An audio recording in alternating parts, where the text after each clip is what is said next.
Hello, Internet, and welcome.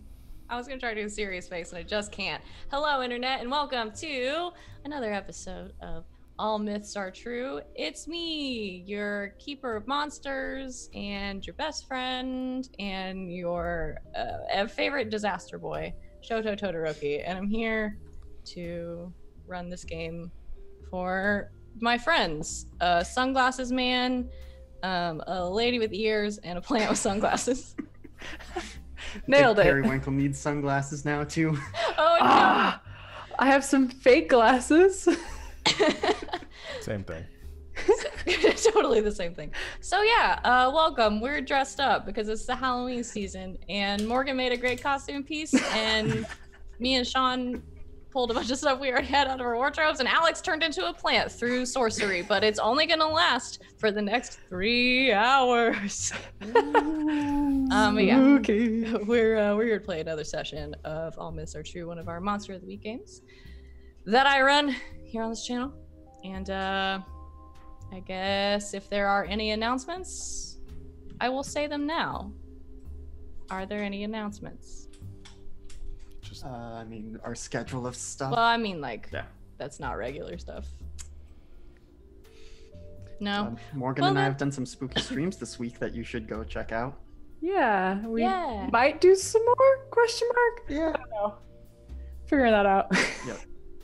Yeah, but yeah, those are great and fun and spooky. They're in the VODs right now, and they'll also be going up on YouTube as we progress. So you can check out our YouTube later on if you missed anything, or if you missed any episodes of this show. There's 10 whole other ones you can watch.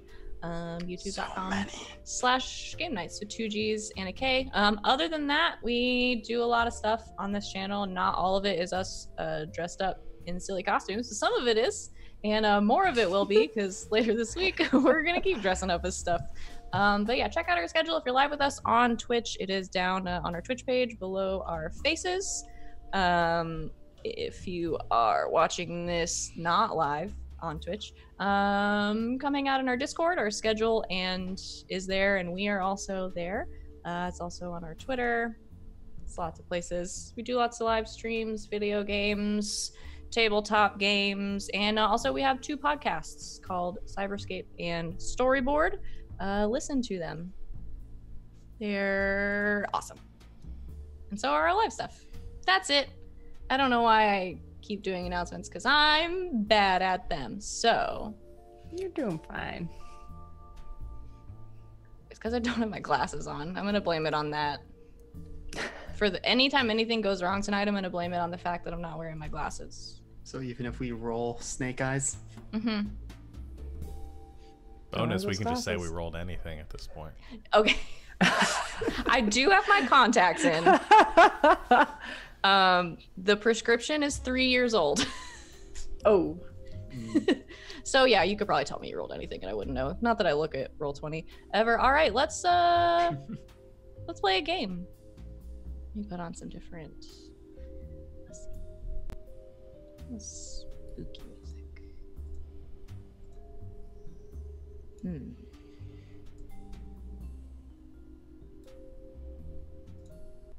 What's this one? I have so much music on here, I forgot what it all is. That was kind of spooky and fun. All right, so where last we left... Oh god, I can't look at myself. Why do we do this? Where last we left off.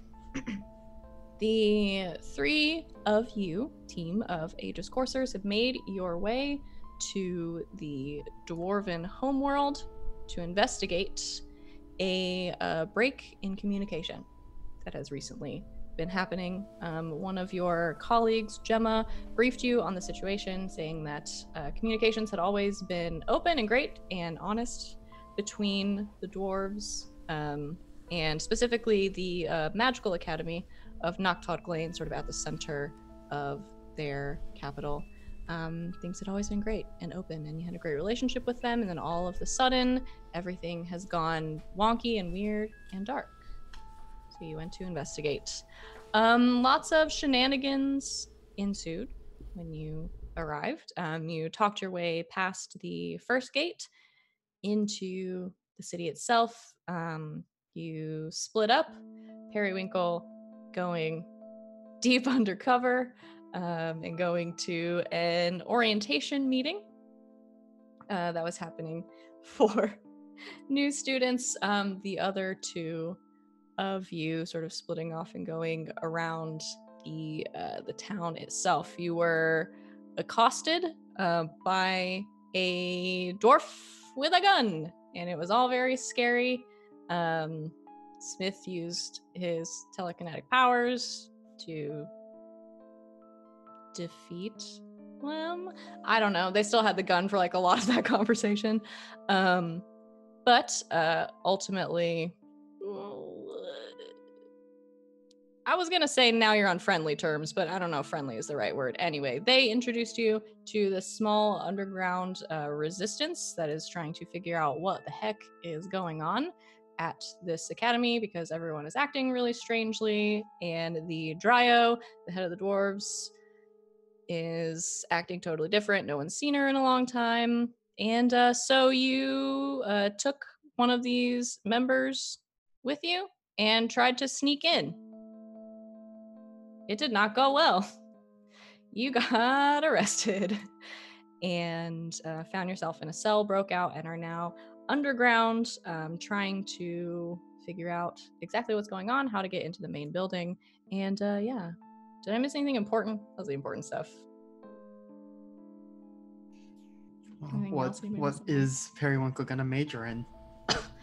Well, we're gonna find out because we left off with Smith and Lefla kicking in a door and trying to find out what was behind it.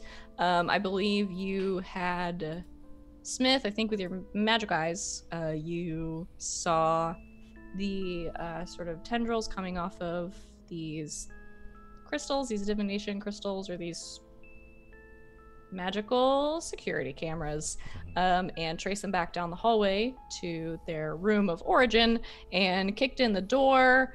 And we're going to get to that in a minute.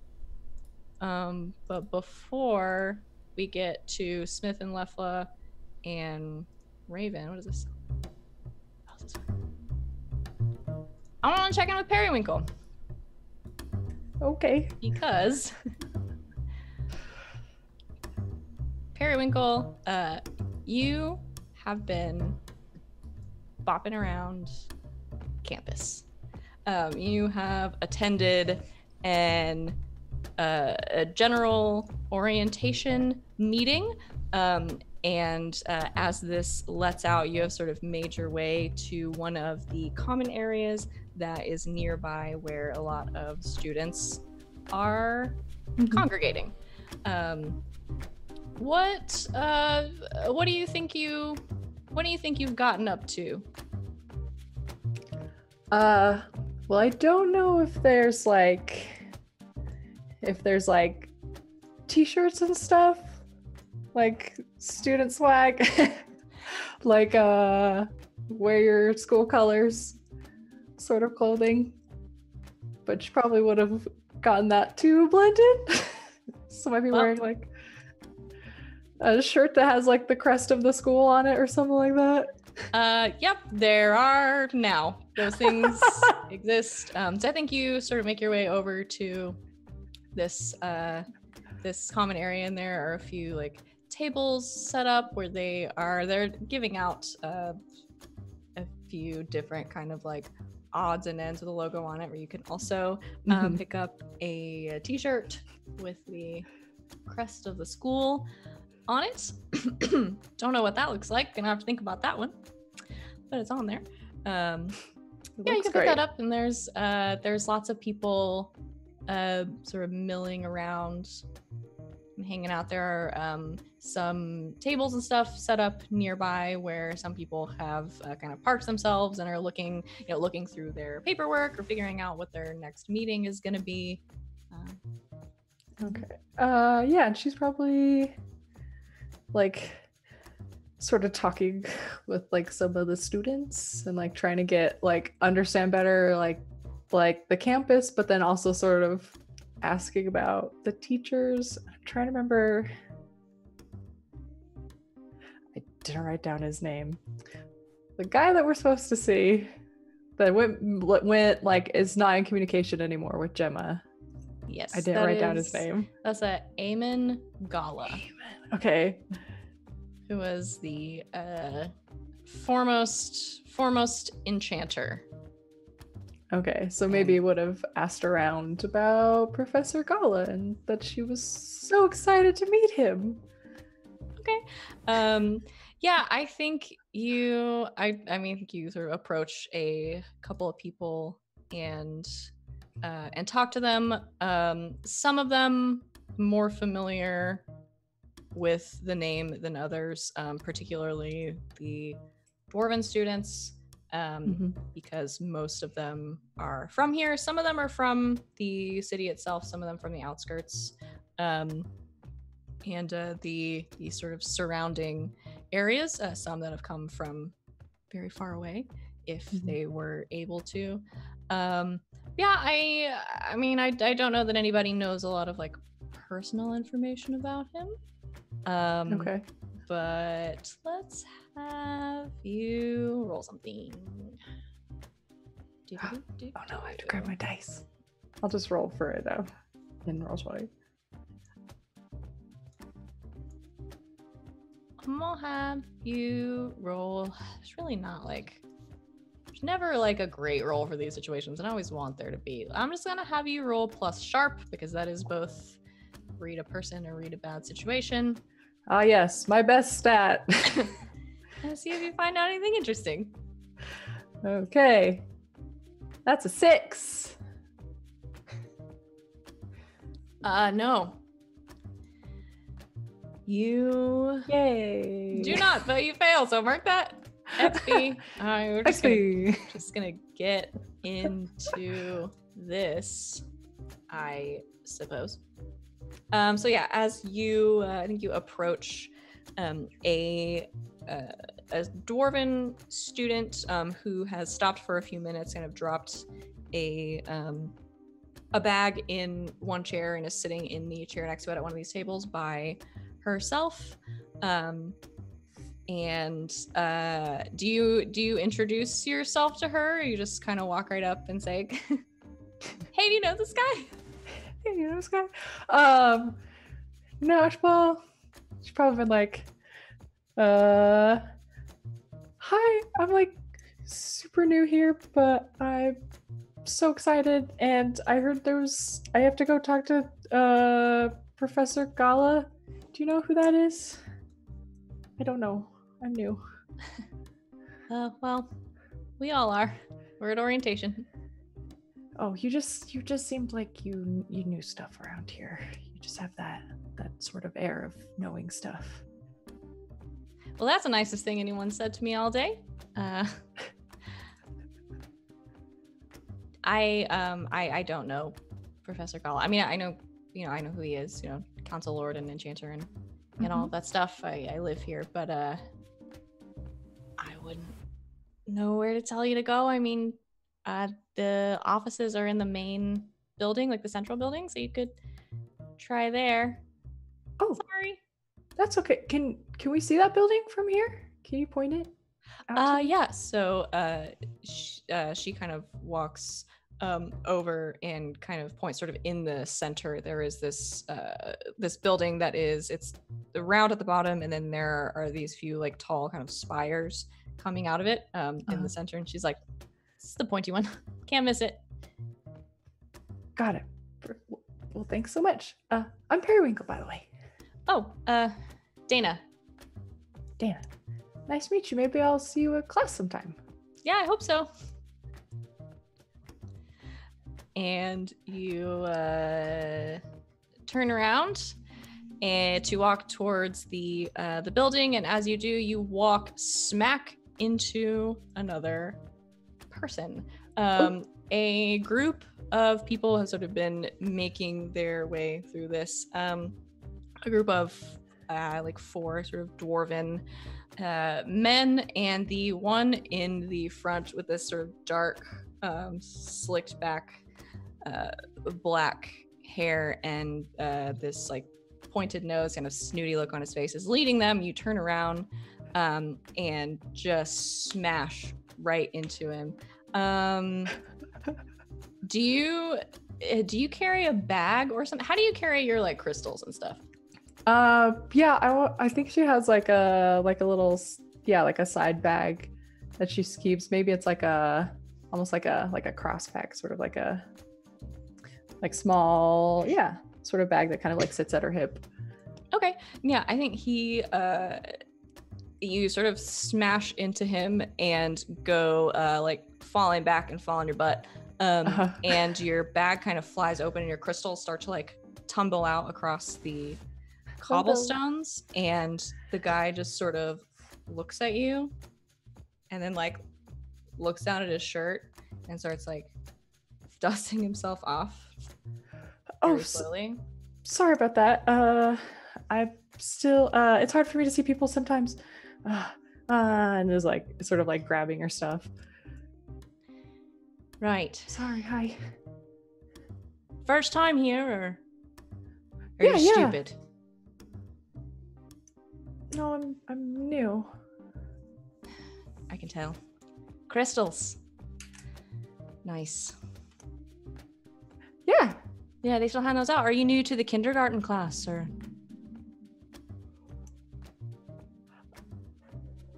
I don't know about you, but I am a fairly proficient practitioner of the crystals, and it takes a lot of time and effort to master them. It's not something a kid could do. Mm-hmm. Yeah, I mean, it's not like waving a wand or something.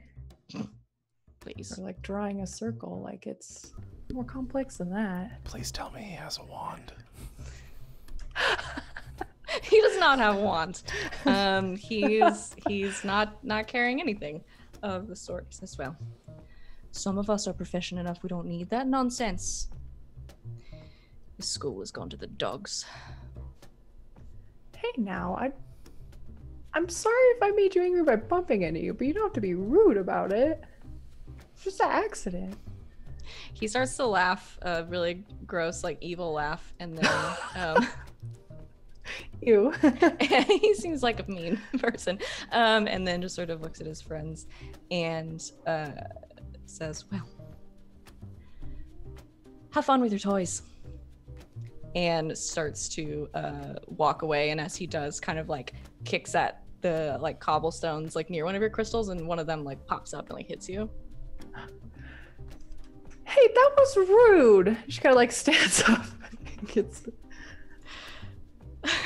Excuse me. Walking away from you. They're very delicate. And I think Dana has like come over and is helping you sort of pick them up off the ground. She's like, rude.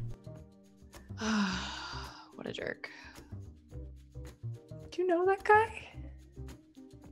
You must really be new around here. Everyone knows that guy. Oh. Well, he seems really mean. Yeah, that's Callum. Dune? Name mean anything? No. Yeah, he's sort of the, like, I don't know. He is nothing except like a major jerk, really, but he's one of the Council Lord's kids, so. Oh. He did seem kind of snooty. Yeah, he sucks. Are your crystals okay? Yeah, they look alright. And she kind of like looks them over, and they're probably fine. It's more her like ego is hurt a little bit. They're really pretty. Thank you. My people, we use them to do our magic. So That's grow cool. them. Yeah, I hope you don't let him get to you. What he said was trash. Like, there's tons of us that use all kinds of stuff to channel magic. It's not weird to have crystals. We have all kinds of stuff. Wands, staves, knuckle bones. I know somebody that has rune tattoos for each one of her rotes, so. Oh. Well, I guess I should have been so quick to downplay other people's forms of casting. We all have different ways of doing things. Yeah, he's a dick, though. Yeah, I agree. So are you still going to the main building? Yeah. I was gonna we'll go find Professor Gala. I'll go with you. Oh, okay. And she snatches up her bag and you start to make your way toward that central building. And as you do, let's see. There we go. As you do, Dana is sort of like chatting with you along the way. Like she's talking about crystals, like, asking you what kind of magic you're interested in. She's pretty friendly. Yay. Just in general. I have a friend. And she's like sort of telling you a little bit about like her stuff and what she's interested in. And is there anything specific you would like to talk to her about?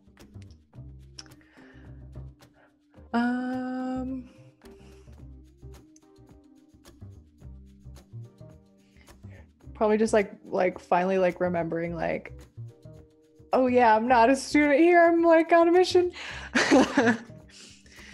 It's like so on the ride over here I heard there was some like weird stuff happening, like with the Dryo. What do you mean? You heard anything about that? I don't know, like people just hadn't heard from her and stuff. At least people outside of this planet. It seemed kind of weird. I don't know. It might just be rumors and stuff. I'm not. Yeah, I mean, I don't know about all that. She hasn't held like her regular audiences in a while, but I mean, we just figured because she's also, like head of the school and everything. I mean, I just kind of guessed that they were busy. I don't know. Yeah, I'm not really from the main city, so. Oh. Well, that's okay. Yeah, I'm sure it's just rumors anyways. Like I said, I'm just trying to learn more about this new place because probably gonna be spending some time here working, learning magic stuff. Well, you got me now, so it's not great, but it's better than nothing, I guess. Oh. And you continue to walk and you sort of make it towards where the central building is. And as you do, you can see sort of off to the side in one courtyard, there is a group of students congregated, at the center of which is your new best friend Callum that you just smashed into a few minutes ago. And there is some sort of like circle of people like huddled around something, and some like laughing and jeering and things like that. Oh. Barry's gonna like kind of walk over there, like that seems kind of weird.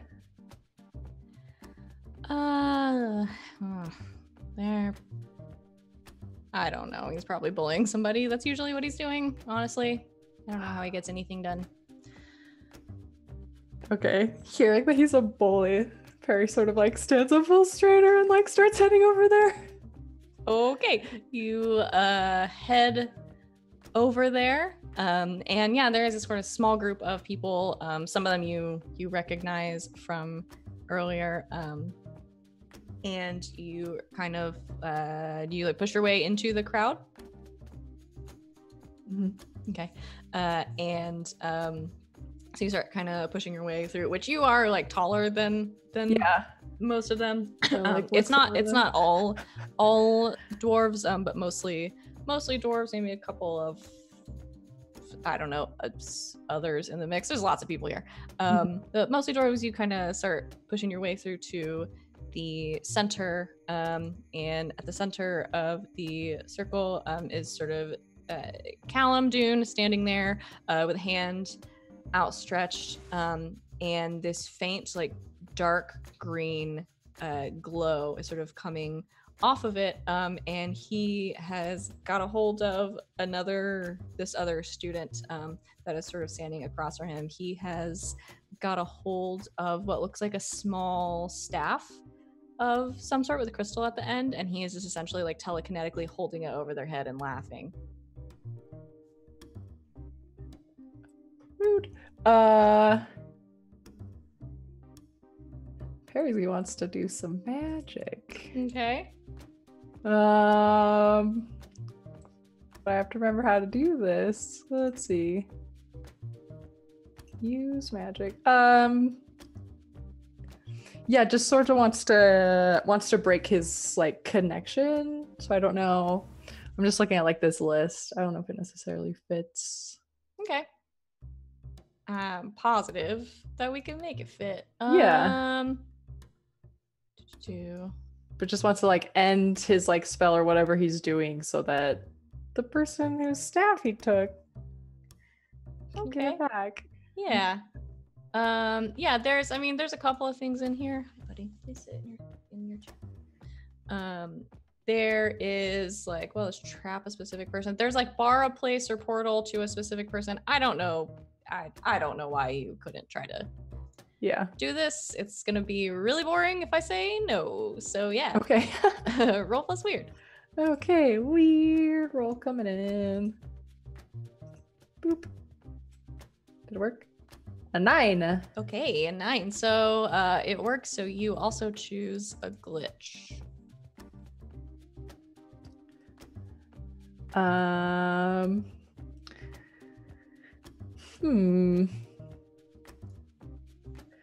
like that it has a problematic side effect. I don't know what that could be. Okay. But I feel like we haven't done that one before. Okay, a problematic side effect. Okay, yeah. So let's see what else you want to do.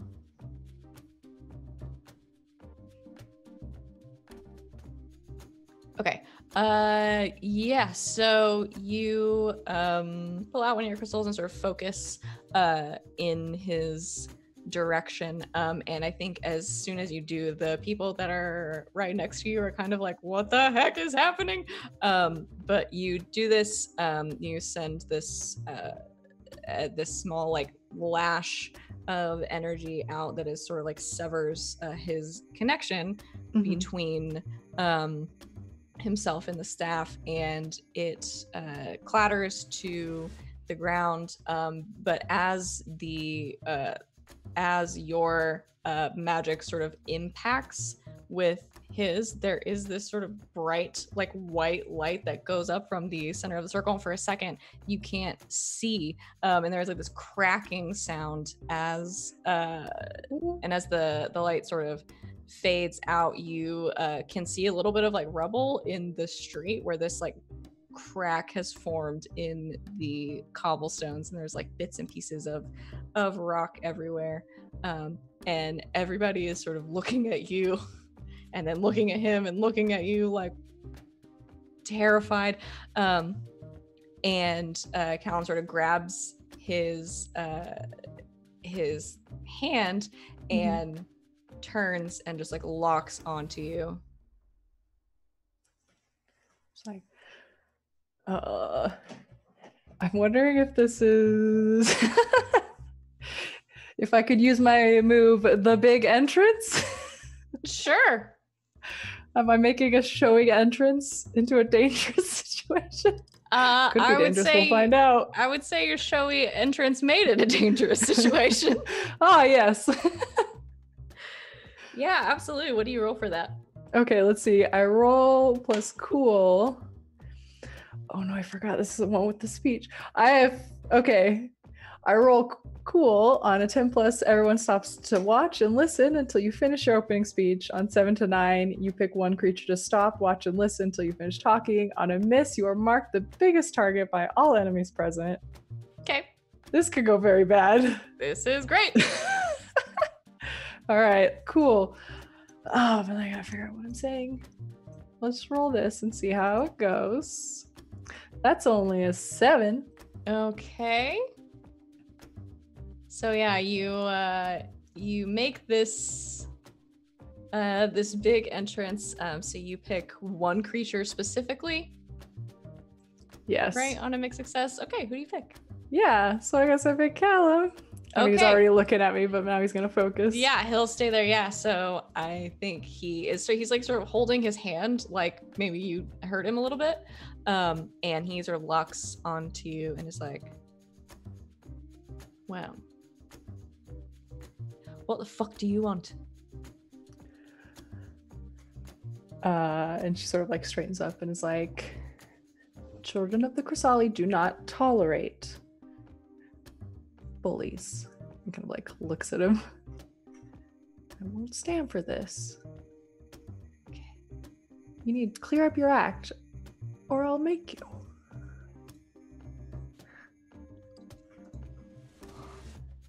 So scary. All right, I'm gonna. Oh gosh, I don't know what he thinks about that. Yeah, I'm gonna have you roll to manipulate someone. Ooh, I Which don't I think I've think ever you're- rolled this. It is plus charm, which I think your move has given you the option to do. We're catching up for Okay. last time when you weren't here. You're gonna do all your rolls right here at the beginning. Yeah, apparently. Sorry, guys. Thanks for sticking with us. Okay. Oh no, that's a 5. Okay. Oh, You no. offend or anger your target. Cool. Okay, yeah, you do. Cool, So cool. he looks at you and he looks down at his hand, where I think you can sort of see this large like welt across the back of it. I mean, it's nothing serious, like he'll be fine. Yeah. Probably, but yeah, he has this large sort of mark across his Mhm. hand, and then over it I think you see him sort of curl his hand into a fist, and this like dark green start to emanate from around it a little bit, and he says, "You wait till my father hears about this." And he starts to move towards you, but at that moment a couple of things happen. There is this loud sort of shouting from behind you as you turn and see, for how loudly they're shouting, they're moving pretty calmly toward you, but you see a couple of guards that you had seen sort of when you passed through the gates and everything. They're making their way this way towards the commotion, sort of shouting at you to stop, you and him both, and he hesitates for just a second as this happens, and then at the same time in your ear, in this communication device that you have been given, Oh, yeah. I forgot about that. you hear a very short conversation, because you all could have heard this because now, Periwinkle, you are close enough to where this is happening to have been in range to hear this conversation. You hear Smith come over the comms trying to contact Gemma, saying they've been compromised. And you hear them sort of calling for help. And then you hear silence for a moment, and you hear Gemma come back to them, telling them that the mission is terminated, that help will not be coming, and that she has been instructed to cut off contact. Oh no, what did they do? She sort of says under her breath. What do you do? Well, doesn't want those guards to get her if her friends have been compromised.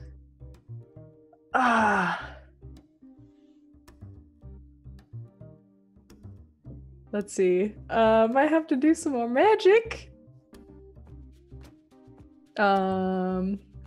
Shoot, there's not anything like teleporting or anything. Nope, there's running away on your feet. Yeah, I think she's gonna do that. Okay, cool. So yeah, as Callum hesitates for just a second, and sort of looks over your shoulder and sees what is happening. He looks back at you and says, "This isn't over," and sort of drops his hand and starts to make his way kind of through the crowd away as you start to bolt for sort of away from the central area toward the gate.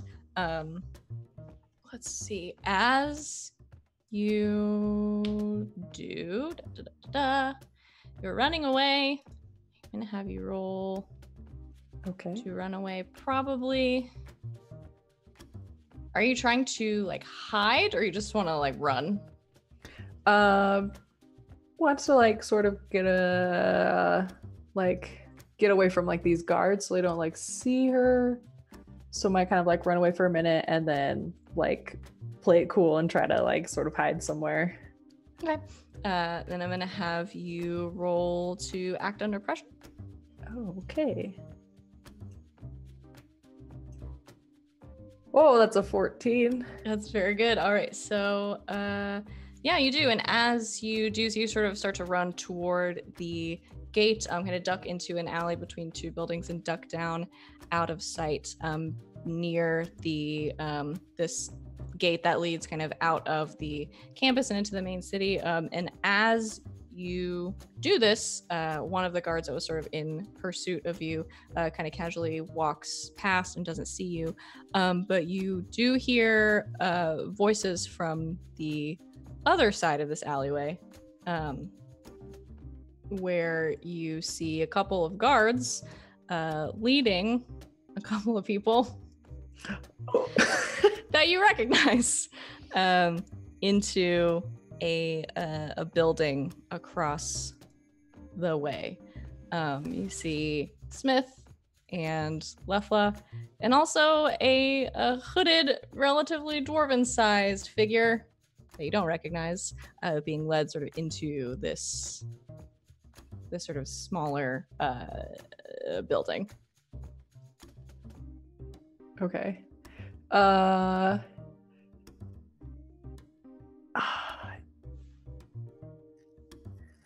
we have that like the communicator that we can like talk to each other with, right? Mm-hmm.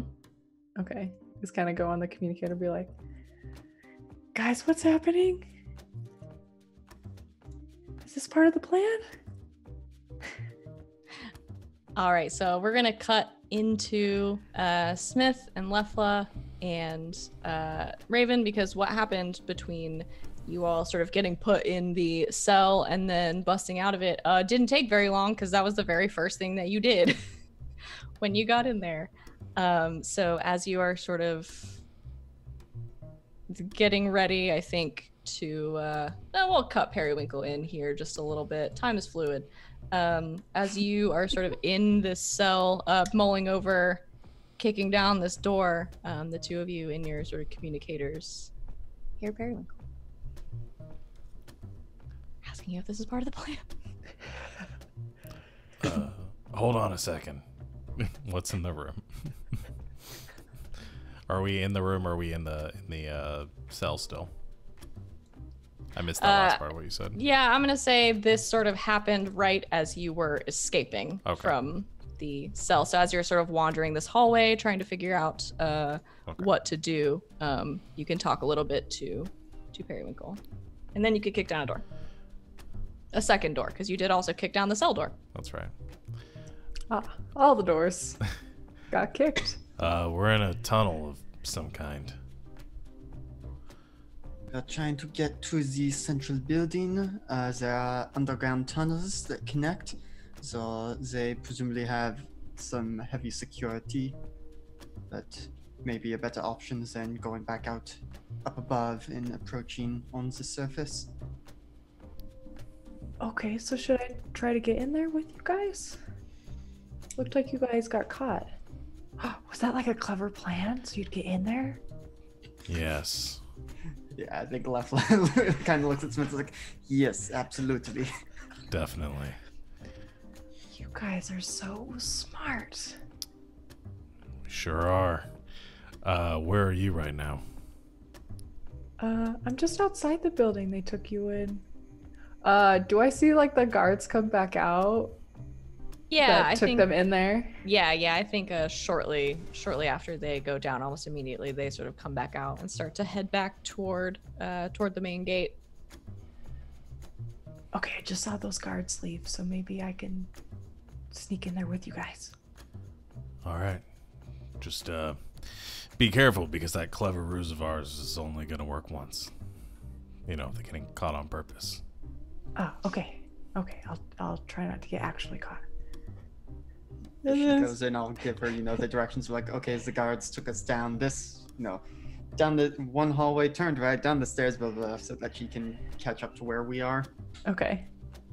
Okay.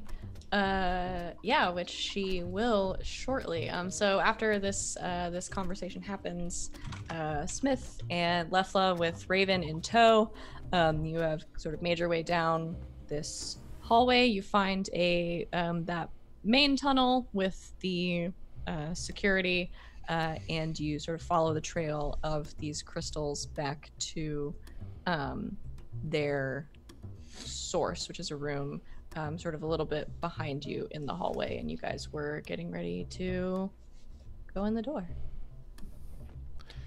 Lefla gets their multi-tool at the ready. He's got enough.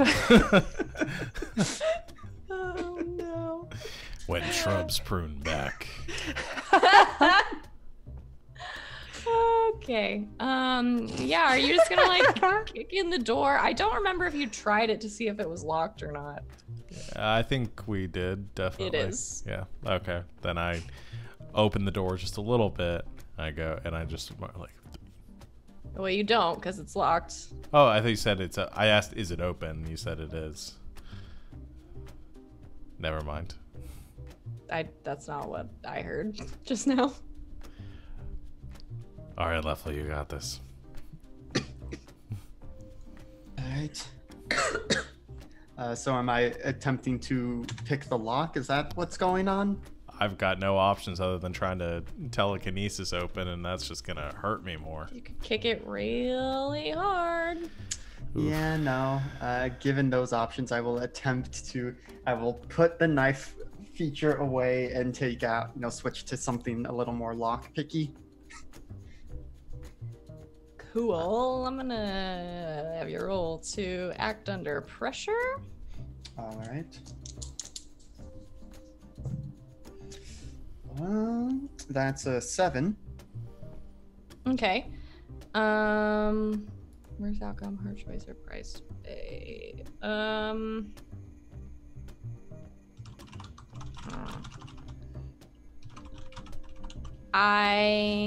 Here we go. Yeah, I think you can either hard choice, you decide. Well, that's probably not that hard of a choice. I'm pretty bad at the hard choices. You can either force the lock open with your multi-tool, but you're probably going to break that part of it, and until you either replace it or get it fixed, you're not going to be able to use it again. Or you can loosen it enough to where Smith can probably kick it open, but Smith, you're going to have to kick it hard. Well, okay, what if I loosen it and then Lefla feels tougher than they previously did, having now gained +1 tough. You can also try to kick it. Can try and kick the door down as well. Yep, you could do that. So yeah, gonna loosen it, probably takes a little bit longer, and then it's gonna be like, all right, well, now let me see if I get this leverage here and here. So what do I need to roll to try and kick it down? It's gotta be tough. Can I help? Are you also gonna kick the door? I will do my part coolly. How are you gonna? Yeah, I think I just put my shoulder against it while Lefla and then also push. Okay, so you just go on a 3 count. Yeah, so roll to help or interfere. I don't want to interfere. No. So plus cool. That's a 12. That's a lot. Good job. All right, so I got +1. Yep. And I am free and clear. Yeah, you are. Well, I rolled, let's see, that's a 10 + 2 for 12. Lefla is so strong now. Great. Yeah. So I think on a 3 count after loosening the lock, the two of you throw your weight against this door. Raven in the background just kind of like sighing wildly because they just want to throw fireballs at things. They don't even know why they're here with you. Yeah, and you hear a snapping sound as the lock breaks and the door goes flying open. And before you is a dark room with these essentially a bunch of like different projections on the walls. Smith, you can see with your sight these very faint kind of tendrils of magic that are kind of feeding back into them. And you can make the assumption that this is probably a security room. You have things like this at Aegis. They're just based in mostly electricity and not magic. If it isn't electricity, they're real magic. Yeah, so you bust in. It's dark except for this this kind of faint, like light green glow coming off the walls, and you can see these different pictures kind of moving around, showing you different places in the sort of keep in the main building where you are. You also see, sort of sat back in one corner in a chair, a dwarf sort of leaning on a desk, chin on their hands, kind of watching some of the screens until you kick the door open very loudly and they turn wildly towards you, trying to figure out what's going on. I run up and attempt to incapacitate them by... I've got my knife. I don't want to stab him. I just try to crack him over the back of the head with the blunt part of my knife. Yeah, roll to kick some ass. Okay. I was gonna say sucker someone, but that is not this game. That's a different game entirely. That's Is there Apocalypse not like a World. sucker move in this game where you just do it if the person isn't expecting it? No, it's Apocalypse World. I might put that back in. But we didn't really get the drop on him, so let's see. Well, he is a little surprised. A little bit. Well, that's an 11, so. Yeah, I think you can do it. So yeah, you sort of run up, prepared for someone maybe to be in this room and on your guard. As you throw your shoulder into the door, and Lefla sort of gives it the final push, the door swings open and you both kind of tumble into the room. Smith, you just take off to the other side of the room and crack them in the back of the head with the blunt end of your knife, and there's just a sort of sound, and the head hits desk. Oh jeez. And yeah, you just hit a guy who was sitting there watching a bunch of I heard TVs. the head, and my brain immediately thought that the head was now longer separate. Okay, did you have magic eyes, not magic fists? Not yet. Calm down. Alex, tell the stream what you said. Yeah, as Savannah said that we all tumble into the room, I said I tumbleweed into the room. Tumbleweed into the room. That's very good. All right. And the music plays.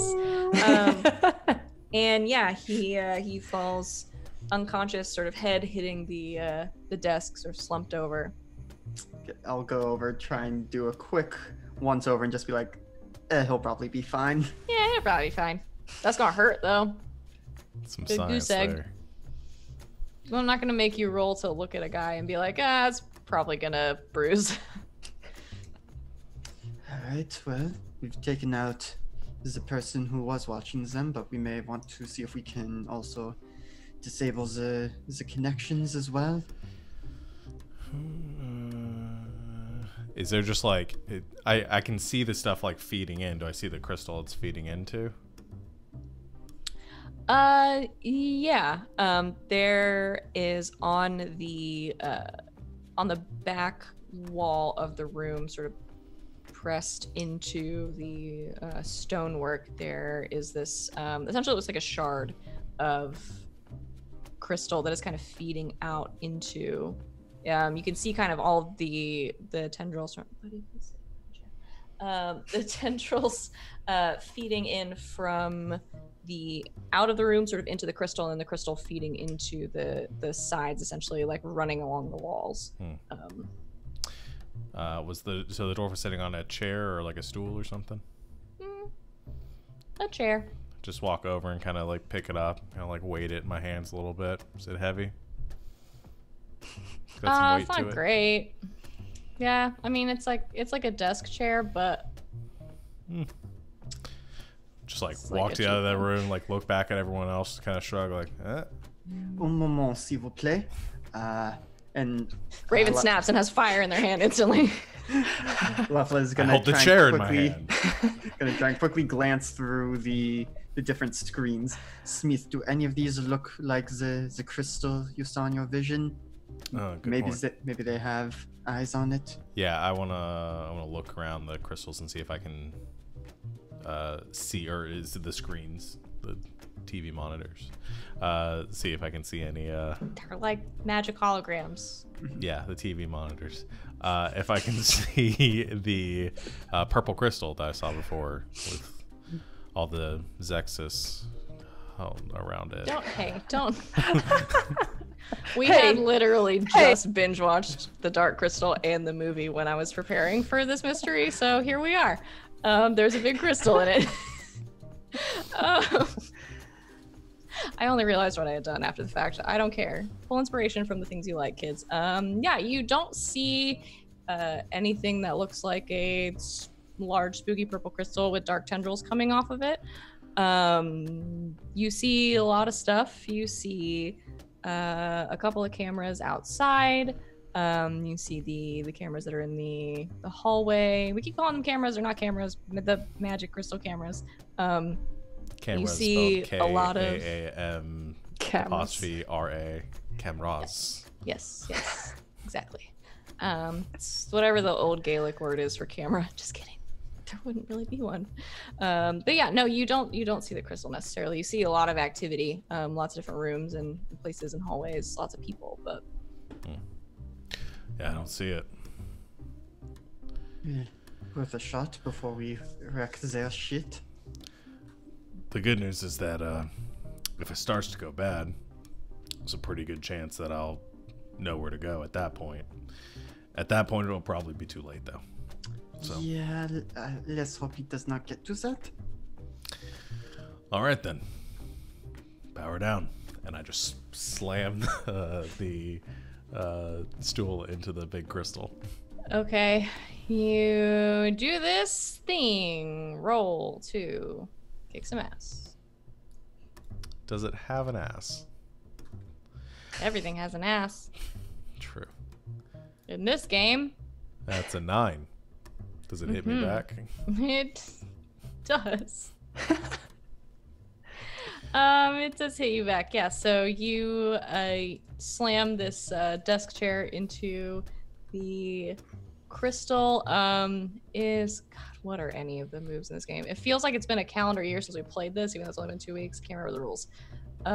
You just inflict harm on each other, right? On a regular success. Great. So yeah, you inflict some good chair harm on the crystal, and you see kind of a crack form in the center. But when this happens, there is this like brief kind of blast of this green light that comes out and just kind of strikes you right in the chest. You're gonna take 2 harm. I'm assuming you have more armor. I than have that. 2 armor, yeah. Okay. Yeah, so it hurts like the dickens. But nothing too serious. It kind of knocks you back a little bit, but the chair is done. Part of it is like ash on the floor. Yikes. Glad I didn't try to hit that with my knife. That would have gone a lot worse. As you're contemplating what to do next, Periwinkle, you're trying to get into the building? Yes, please. Right. I'm gonna have you make one more roll. Okay. just to see some things. I want to have you act under pressure. Okay. To try to stay out of the way and follow the directions of your captured but not too captured. Oh yeah. Okay. 8. Okay. Oh. Where's outcome per choice or price to pay? Okay. I'll give you a choice. You can make it down there without problem. And you can make it into the room just as this blast is going off and be caught unawares and also take a little bit of harm from it. Or you can take it slower, get down there after that happens, but you've waited too long and there's a guard waiting for you around the corner that you're gonna have to talk to. Oh. I give you a narrative choice. Yeah, well, I was thinking it'd be kind of like funny if like maybe she saw like the light of this thing happening. So yeah, it'd be kind of funny if she like opened the door and be like, "Are you guys in here?" and zap. Okay. Yeah. So yeah, you avoid the guards. You make it down there, and you hear some rustling coming from this room that has had its door sort of knocked off its hinges. And just as you come around the corner to look for your friends, there is this blast of light, a tendril of which kind of wraps around Smith, attracted to some of the foreign magical presence in the room, and just knocks you right in the shoulder, sending you back out into the hallway. Do you have armor? No, I can't remember. Hang on. Yes. I think I you have one armor. Yeah, so you're also going to take that 2 harm. So you just take 1 little harm. Okay. 1 teensy harm. I just hear like, "Hey guys, are you in?" She goes flying. You hear this from behind you. Oh dear. Yes, we are in here. Oh, well, what just happened? We smashed the cameras, and we should be good to head in through the hallway into the main building now. Okay. Like Ye- walks into the room now and sees everybody. Mm-hmm. Oh, you have a friend. Hi. Yes, this is Raven. Raven, this is Periwinkle. As a small, sort of hooded dwarven figure, just kind of waves one hand at you. Raven is not much of a talker. Well, Perry, Got let me take a look at that magic burn, and I'm gonna try and quickly first aid, and because I'm a seedling and a nurse practitioner, and Yeah. I can patch her up Oh. real quick. You can Oh, do thanks. this. Yes, so you do this. So you heal 1 harm.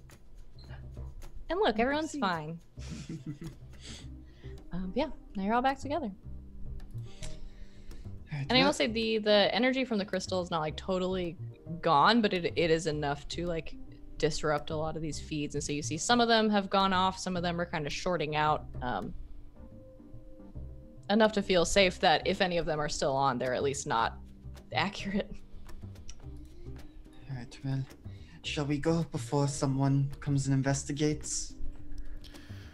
Yeah, we should move quickly. Yeah, cause I don't know if you guys heard, but I guess we're not getting backup. Yeah, that might have come through.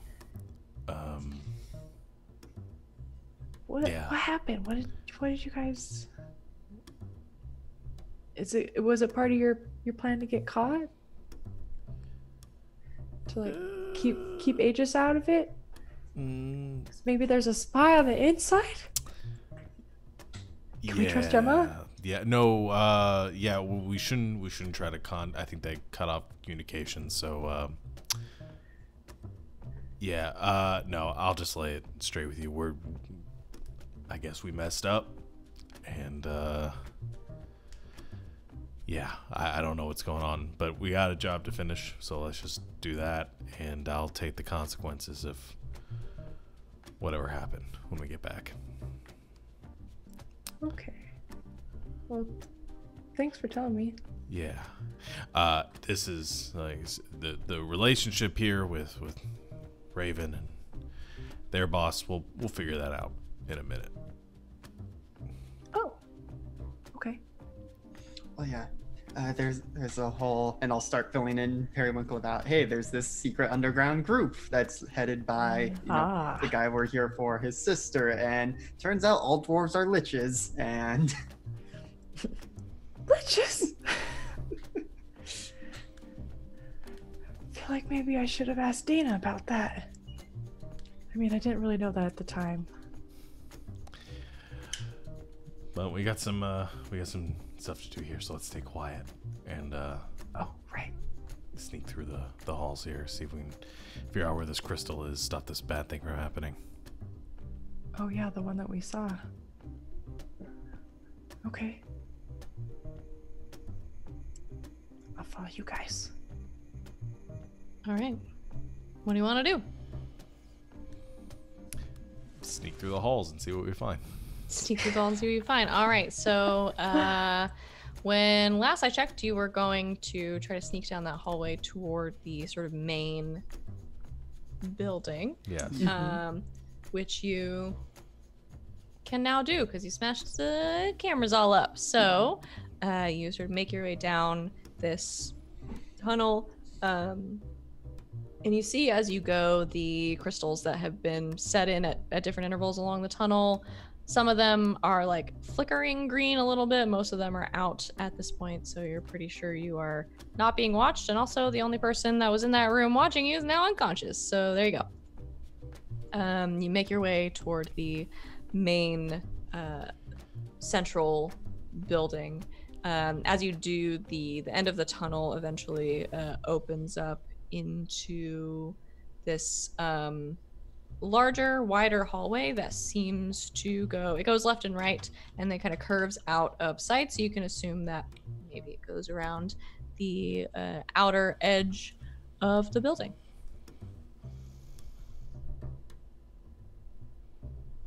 Right, well, I'm obviously not a dwarven architect, but one would assume if they have some secret, powerful crystal that it would be in the center of things underground. Yeah, it makes sense to me. So we need to figure out how to get in there. So though, well, we certainly should know where the crystal is. Shouldn't we also be trying to make contact with Eamon? Yeah, that's another Yeah. good point. I asked around at the orientation thing, but I didn't see him there. Nobody had really known where he was. So, unfortunately, I guess we don't know where he is. Unless you guys learned something new. We have reason to believe he is, within this inner part of campus, potentially in this building, since this seems to be the seat of things. Hey, Savannah. Mm-hmm. Are there any ghosts around? I only ask this. This might seem like a strange question at first. Let me tell you why it's not. Every session since you got your weird eyes, you've asked me if there are any ghosts around, so. Okay. Well, so I can see spirits, and it does give me the option to you can communicate with and maybe even make deals with the spirits you see. So I was just curious if there might be any dead dwarves floating around that I might be able to get directions from. Not in this Every hallway. time a dwarf die, do they leave another ghost behind? Or is it only if they don't have any more phylacteries? You're gonna find out, Yes. probably. Is this the Prestige? Do they come back and there's spoilers? Still a dead dwarf. Spoilers for the Prestige. Okay. Well, if that doesn't work, then Not in this hall. okay. That would be convenient. It would. Too bad. So we're underground right now. Mm-hmm. Yes. And it looks like this tunnel just circumvents the outside of this building. Yep. So we need to find a way up and out. Or down, potentially. Or down. Depends on where you want to do first. I guess we should just keep following this tunnel until we see stairs or an exit, door, anything to go through to not be in this tunnel specifically anymore. Yes. So is it, I forget if you said, are we at like a T-junction, essentially? Yeah. Okay. Well, left or right? Raven, which way? Left or right? I think Raven sort of looks both ways and starts walking to the left. Alright. Allons-y. All right, so you make your way around the left. This hallway starts to curve with the outer edge of the round part of the building. You make your way a little bit down. It's pretty dimly lit in here, mostly lit kind of by the flickering green lights of these short-circuiting magical orbs that were once watching you. You make your way down a little bit, and Raven from the front, after a moment, stops and turns and kind of looks at something that seems to be set into the wall. If you approach it, there is like a small section of stone that looks different from the rest. It's like a little bit smoother, almost like there is a square there, like very smooth stone. And then there is this crystal, not currently glowing or anything like that, just like set into the wall about the size of the palm of your hand. If you have them. The size of the palm of a human hand. Well, I guess that's only me. Yeah. It's the only hand I have reference for. That size. Touch it? Yeah. Okay, you touch it. Feels like a rock. It's a rock. Well, maybe you have to put a little bit of, like, magic into it. It's not really my thing. I think that's either you or Raven. I'll try. Something tells me I have no ability to use magic in this game. Okay. Yeah, Periwinkle's just gonna like put her hand on it and try to maybe like just will like a little bit of magic into it. Okay. Just roll plus weird for me. Okay. Plus weird. That's a 5. Double ones. I'm gonna level this game. Goodness gracious. Oh heck yeah. So heck. you go to channel just a little bit of magic into the stone on the wall, but it is sort of difficult after the day you've had to keep control of it, and you sort of let loose this this sort of like bolt of energy, and it hits the wall and kind of takes off a little bit of the stone around the crystal.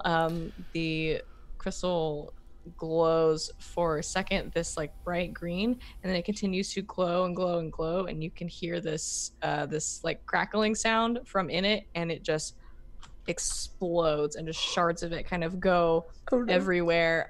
It doesn't necessarily hurt anybody because it was pretty small, maybe a few like scrapes in there, but that's all that happens. Oh, I think I Raven, broke it. on a scale of 1 to 10, just how bad was that? I think the Raven has kind of they've like pressed themselves up against like the other wall and are like looking back and forth very quickly, and then they just like hold a finger up to their mouth in like a shushing gesture. And they stand there and listen for a second. And they give a thumbs up. Alright. That happened earlier too. And it's hard to control my magic here. That's Things not keep going weird. I mean, more weird. The magic is sometimes. Maybe there's some sort of interference. I don't know. I can't figure it out, but I didn't mean to explode that thing. They're like a little like antennas go like they droop a little bit.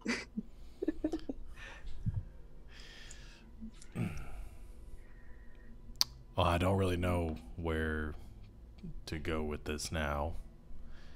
The thing, there's like a door or a gate. Nope.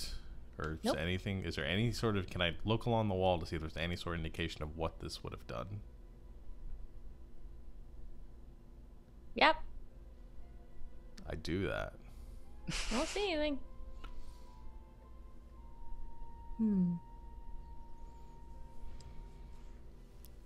Well, I guess let's go back to the right then. Yeah, I guess so. The hallway does continue. This was just the spot Raven was stopping us at to take a look at it. Okay. You blew up the spot. Maybe there'll be another one we Right. can try again. Yeah. Try again. And sort of starts walking forward.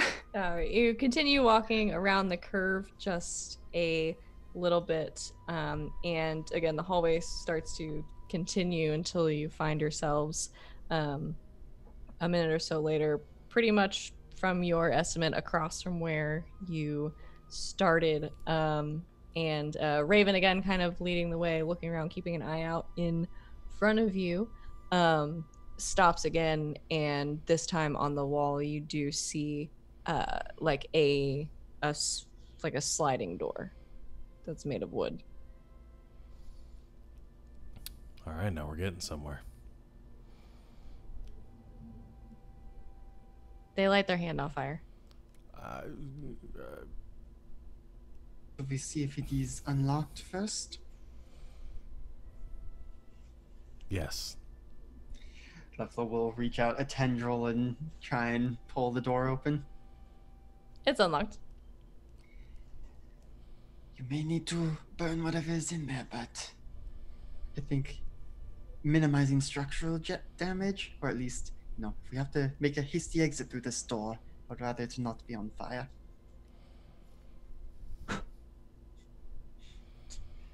And Leffler will peek around the door and see what's on the other side. Okay, you slide the door open just a little bit, and inside you see the dimly lit landing of a dimly lit stairwell. Going up. Diagonally down. No. A set of stairs going up and a set going down. Okay. And, well, I guess this is where we decide, do we try and head up to presumably any offices and find Eamon, or do we still try and find Zach Crystal? Maybe we split up. Yeah, maybe we could go. Yeah, some of us could go up and some could go down. Alright. Maybe I head up, see if I can't, talk my way past anyone. Yeah, I think there's probably more talking up that way, so I'll leave that to you. I'm going to go where there'd be less talking, hopefully. Alright. Raven sort of sidles over next to Smith. Okay. All right. Well, just let us know if you find anything. And Yeah, I mean, the Okay. comms still work, so that's good. I'll radio if anything comes up. Alright. we're splitting up again. It's so exciting that this game allows for this kind of thing without everyone just immediately dying. All right, so Only immediately. Only immediately. You split up. Smith heading down the stairs with Raven close behind. Their cat-like feet walking quietly behind you. And Lefla and Periwinkle, you head up the stairs toward the ground floor. I'm catching us a tiny bit early, but let's go ahead and take our break Okay. so we can do all of the splitting up stuff and the drama that I'm sure will ensue when we get back. So thanks for hanging out with us so far, everybody. We'll be back in just a few minutes for more All Myths Are True.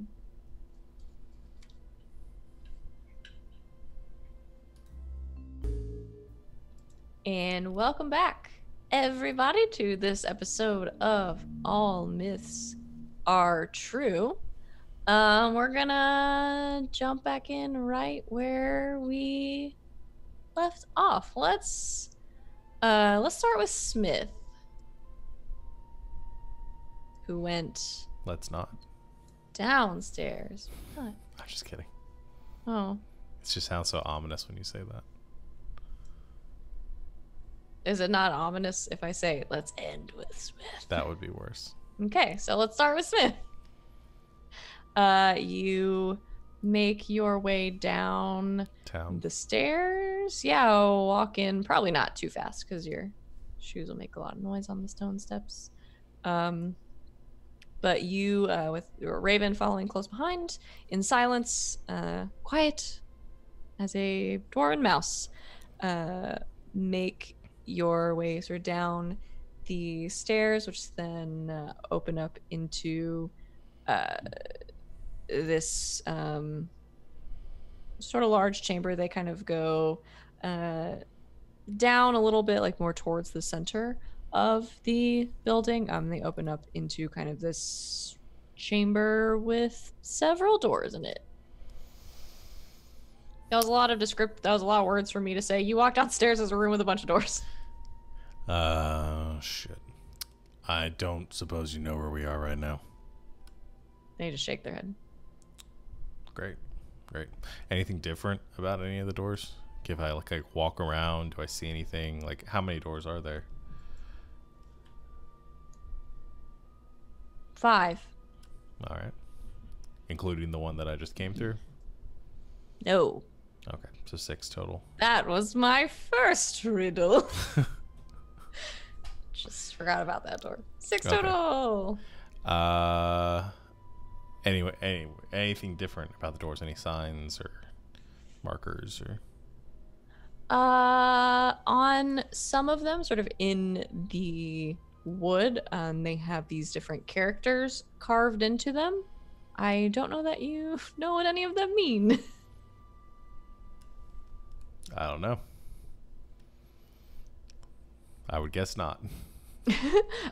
Raven starts looking around, kind of walks and is like looking at the different doors, and then in a couple of them they kind of stop and like listen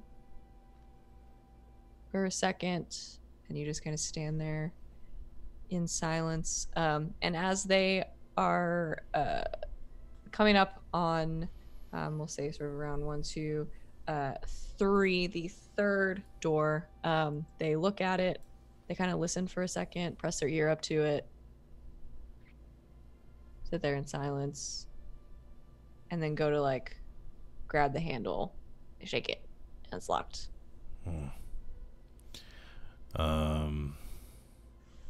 This is the way we need to go. They don't shrug, but they kind of do that half like one shoulder, like maybe. What do you think is that way? They sort of point at the runes on the door, and I think for a second. And they are you still wearing your sunglasses? Yes. Okay, then you can't see shit, my man. Okay, then I take them off. I just thought about how dark it was. I said in here. Yeah, I take how them dark off I said then. it was in here. Smith isn't just gonna start walking into walls because he forgot to take his sunglasses No, off. I mean you're not just like. It's not just like complete darkness around you, Okay. but it's pretty dim light in here. So the reason I'm asking is because I want to know if you have like, if Raven has seen your spooky eyes, or if you have like expressed that your spooky eyes see magic in the air. Yeah, I think at this point it's kind of unavoidable. Yeah, I mean they can see my eyes. Okay, but I guess they were with you when you were Yeah, doing and the they whole saw thing with me looking at the stuff. Yeah. Okay. Also, I just wanted to laugh if you were wearing your sunglasses in the dark. So yeah, they think for a second and they look at you and they kind of point to their eyes and point at you and snap. And the fire goes up like you're used to, and they just kind of look at you expectantly. And after a second, you see this small kind of glowing orange tendril coming off the fire in their hand and kind of snaking its way toward that door. Yeah, I can see that. Okay, so you think there's something magical that way. All right, easy enough. I go to the door. Is it a very sturdy door?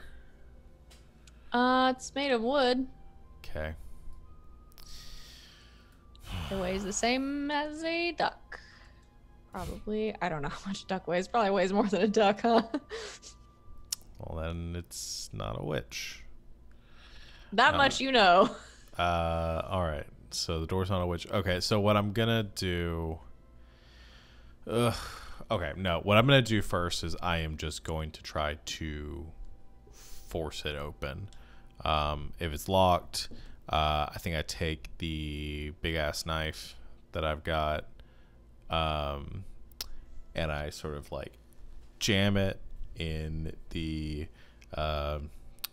near wherever, like, the latch for the door would be.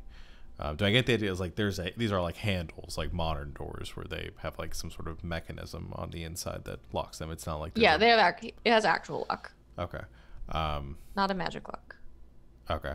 So I jam that in there, and then I try to sort of using a combination of like prying and like jimmying, trying to just like force the door open. Okay. Roll plus tough. Because Okay. the door is definitely locked. Hello. That's an 11. That's a lot. Yeah, you through sheer force and a big ass knife, so pry the lock open, kind of bending part of it, and the door opens for you. All right, this way then. And I They nod. go through the door. All right, they follow you down this hallway. I think as you can tell, like as you get into this part of the building, it was already sort of a large old stone building, but it was very well kept. Some parts of it newer than others. Obviously, kept through magic and everything. It's a lot easier to sort of keep things in pristine condition. This sort of hallway that you are in now, making your way through, just very dimly lit again by these kind of flickering green lights of what's left of the security system. It seems older, and probably not as well. It's not falling apart or anything, but it does not seem like a very well traveled area. Okay. So do with that information what you will. But at the end of this kind of short hallway, you come to another set of stairs, this time spiraling downward. I follow the stairs. All right. You follow the stairs, Raven close behind, and as you get towards the bottom of the landing of this pretty long kind of spiral stone staircase, you start to hear voices. like I'm hallucinating, or like somebody's at the bottom of the stairs? Do you know? Do you have any way of knowing? Well, I mean, is it like, or Yeah, is it's it like, Parcel Tongue. okay. You're in the Chamber of Secrets. Congratulations. I just mean a lot of things for my character right now. Yeah, so if I hear that there are people at the bottom of the stairs. You hear one kind of like distant voice. Okay. When I get to the bottom, do I see them? Or do I see like a source of light, or like there's any, like in a room immediately beyond? I think you have come to another hallway. It's pretty dark in here. I think I'm gonna say about halfway down. I don't know how far you can actually see, but a little ways down, several feet down the hallway, you see this small kind of to one side point of glowing like white, like almost light bluish light. And that sounds like where the voice is coming from. Mm-hmm. All right. I go that way as quietly as I can. And when I reach the corner or the edge of the wall where the light is coming from, I just sort of try to just barely duck my head around the corner to see what the source is and where the person is. Okay. Yeah, you look around the corner. It's hard to tell. It looks sort of like a little ball of light, like a little wisp. It's kind of floating around. Does it look like a spirit? Maybe.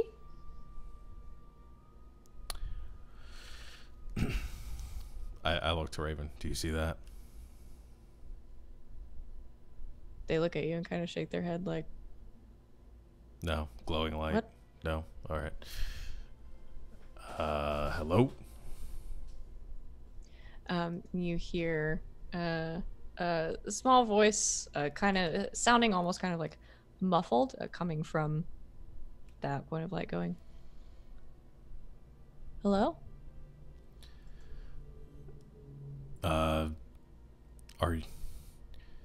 Are you a specter haunting this tunnel? What is your name? First time, huh? Yeah, I've really dealt. Most of the time when I talk to ghosts, they're like the vengeful, like, ah. Well, maybe it's because of the way you talk to ghosts. No, usually the R comes first.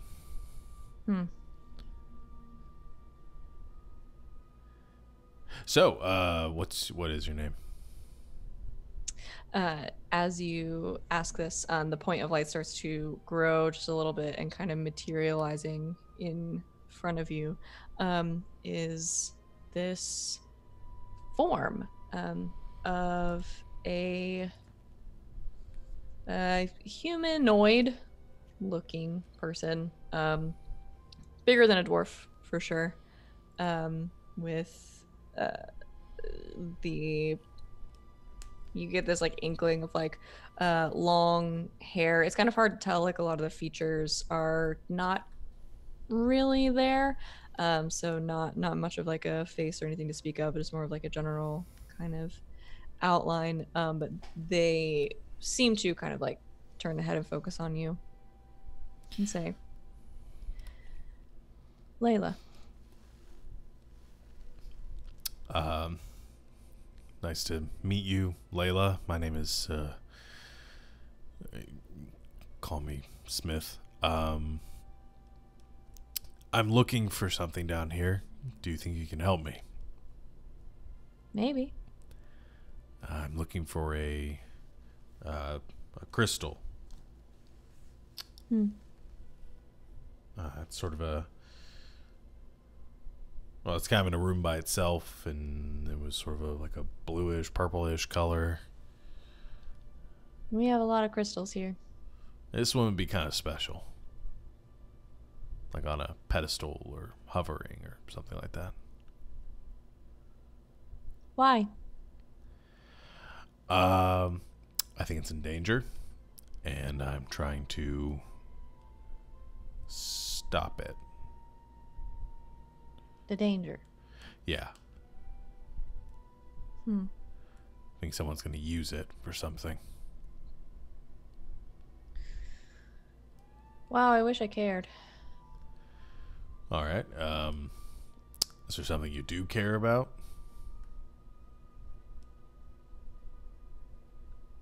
Not really. I'm dead, so. Well, what about passing on to the far beyond and finding peace? Is that a thing? Yeah. I mean, I guess it depends on your religious affiliation, but yeah.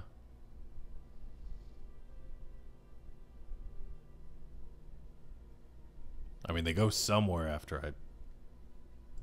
They go somewhere. Maybe. I mean, I can help you if you help me. Have you roll to manipulate someone? Sure. Sure. So you have a special talk to ghosts. No, I don't. Move. Manipulate. I don't works know. just You guys have all kinds of stuff. not my best skill. Does this count directly as being... nope, it was take one forward. I remember that now. Not ongoing. Damn it. Okay. Yep. Rolling charm. That's 6. All right. You offend or anger your target. The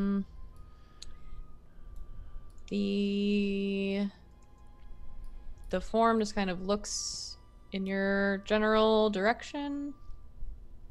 It stays for a minute.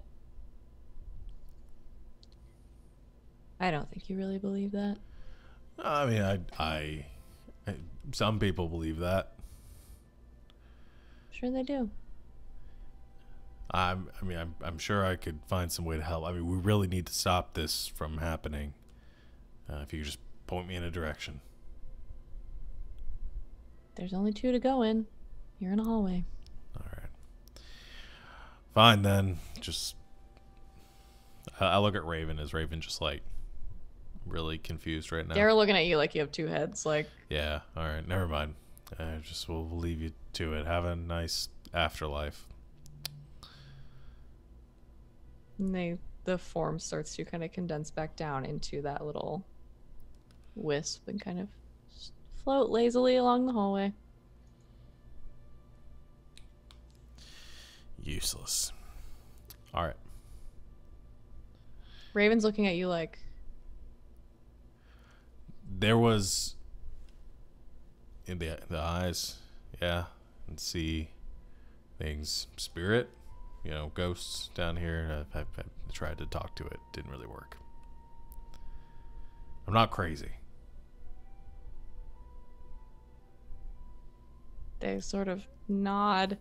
At least I don't think I am. Okay. And then they look at you kind of funny because you were talking to them as if they don't really understand your language there for a minute. And they kind of pull on their ears like, I can hear fine. I know. Just a little. Let's just keep going.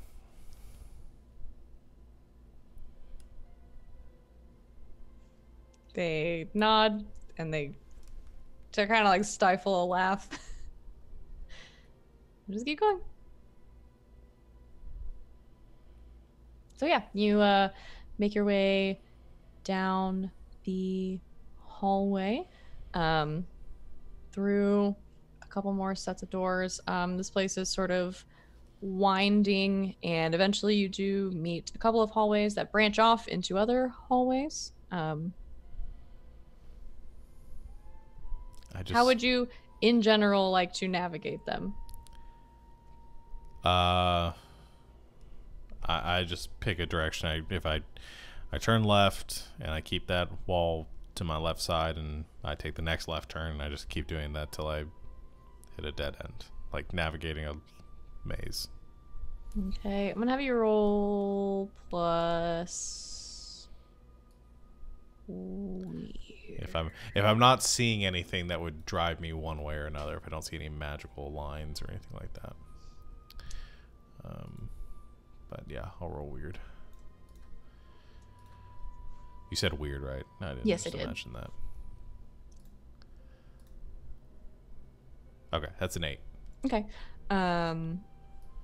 Yeah, so it takes you a little bit, and you spend this time kind of lurking around, taking left fork after left fork. I think after a little bit, you start to see, I think after you've taken your like a few left turns, you start to see kind of on one side, like one side of the hallway, the opposite side of the hallway from you, every so often through like a crack in the stone, or like in the mortar between them, just this little bit of a glow, I think, that is like trying to pull through.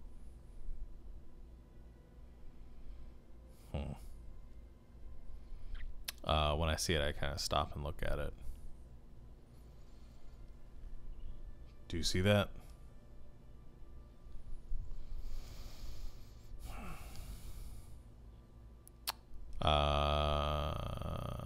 Can I examine the cracks or where the glow's coming from?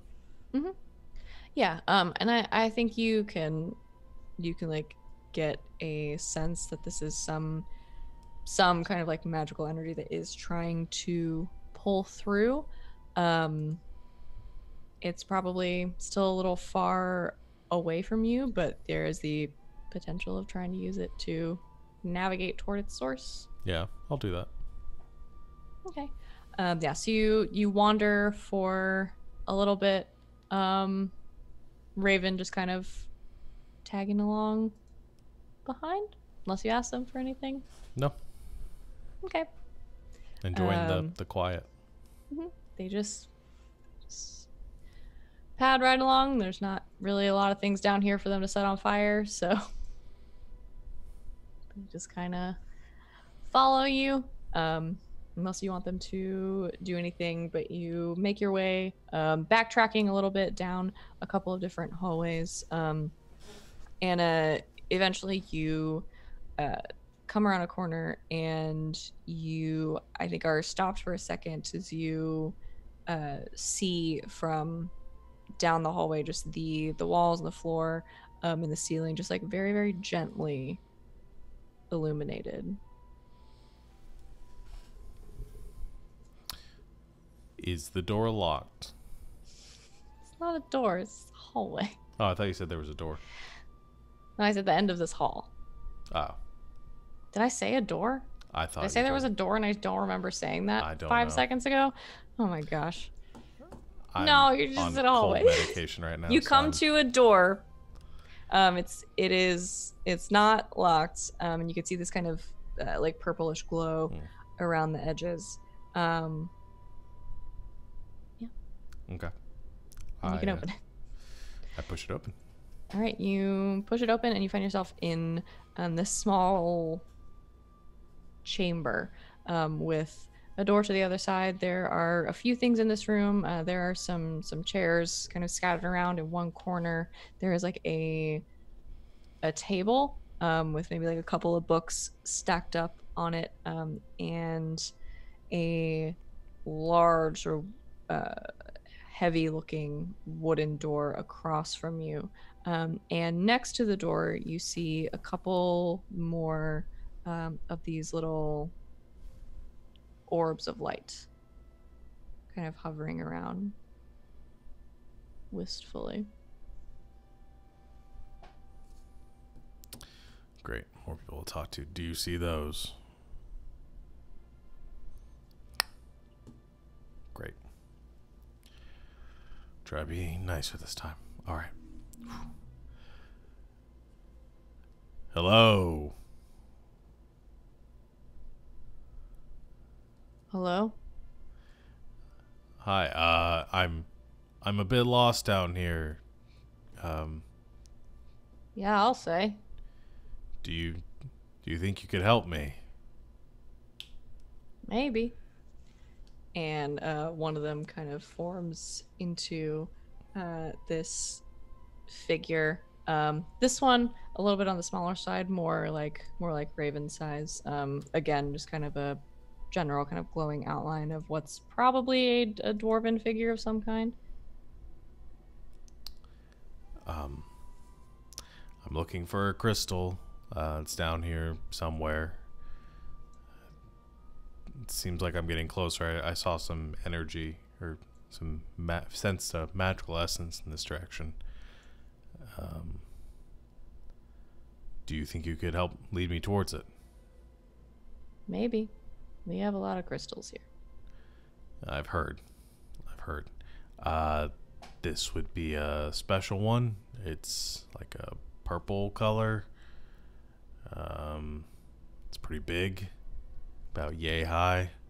I gesture about how high I saw it in my vision. Pretty high. And it's sort of in its own room.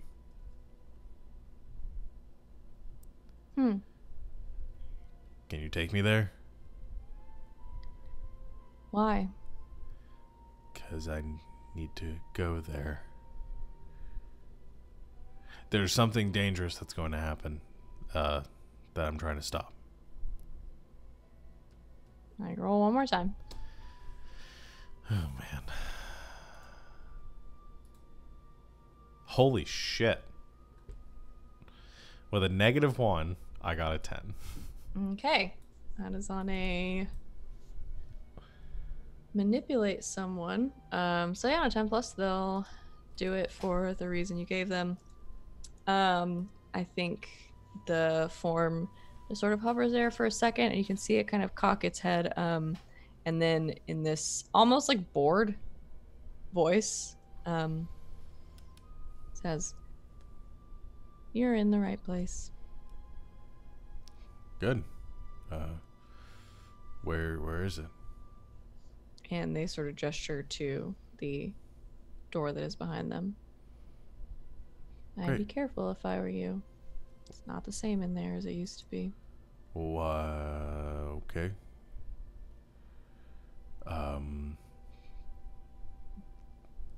Any details you feel like sharing?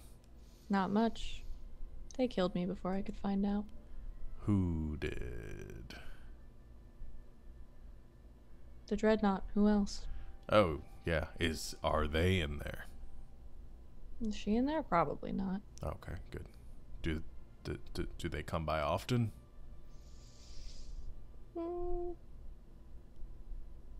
I'd say so. You sort of lose track of time. What was your name? Didn't give it to you. I'm asking. Why? I'm just curious. Kelly. Kelly. All right. Well, I'm sorry. And did they give you a reason why they killed you? Snooping. Good. All right. Is there something in there? Is the thing that killed you still in there? Oh, no. They killed me themselves. Oh, the Dreadnought killed you themselves. Okay. All right. Well, I guess I'll just see what's inside. Thank you for your help. May you find peace in the world. I just keep going. You're welcome. And you keep going. The door before you, firmly secured in a closed position. Would have been more convenient if it was secured in an open position. Does it seem like the sort of door that I'm going to be able to force my way through? Jimmy, the other one doesn't. Okay. Well, you want to try melting it?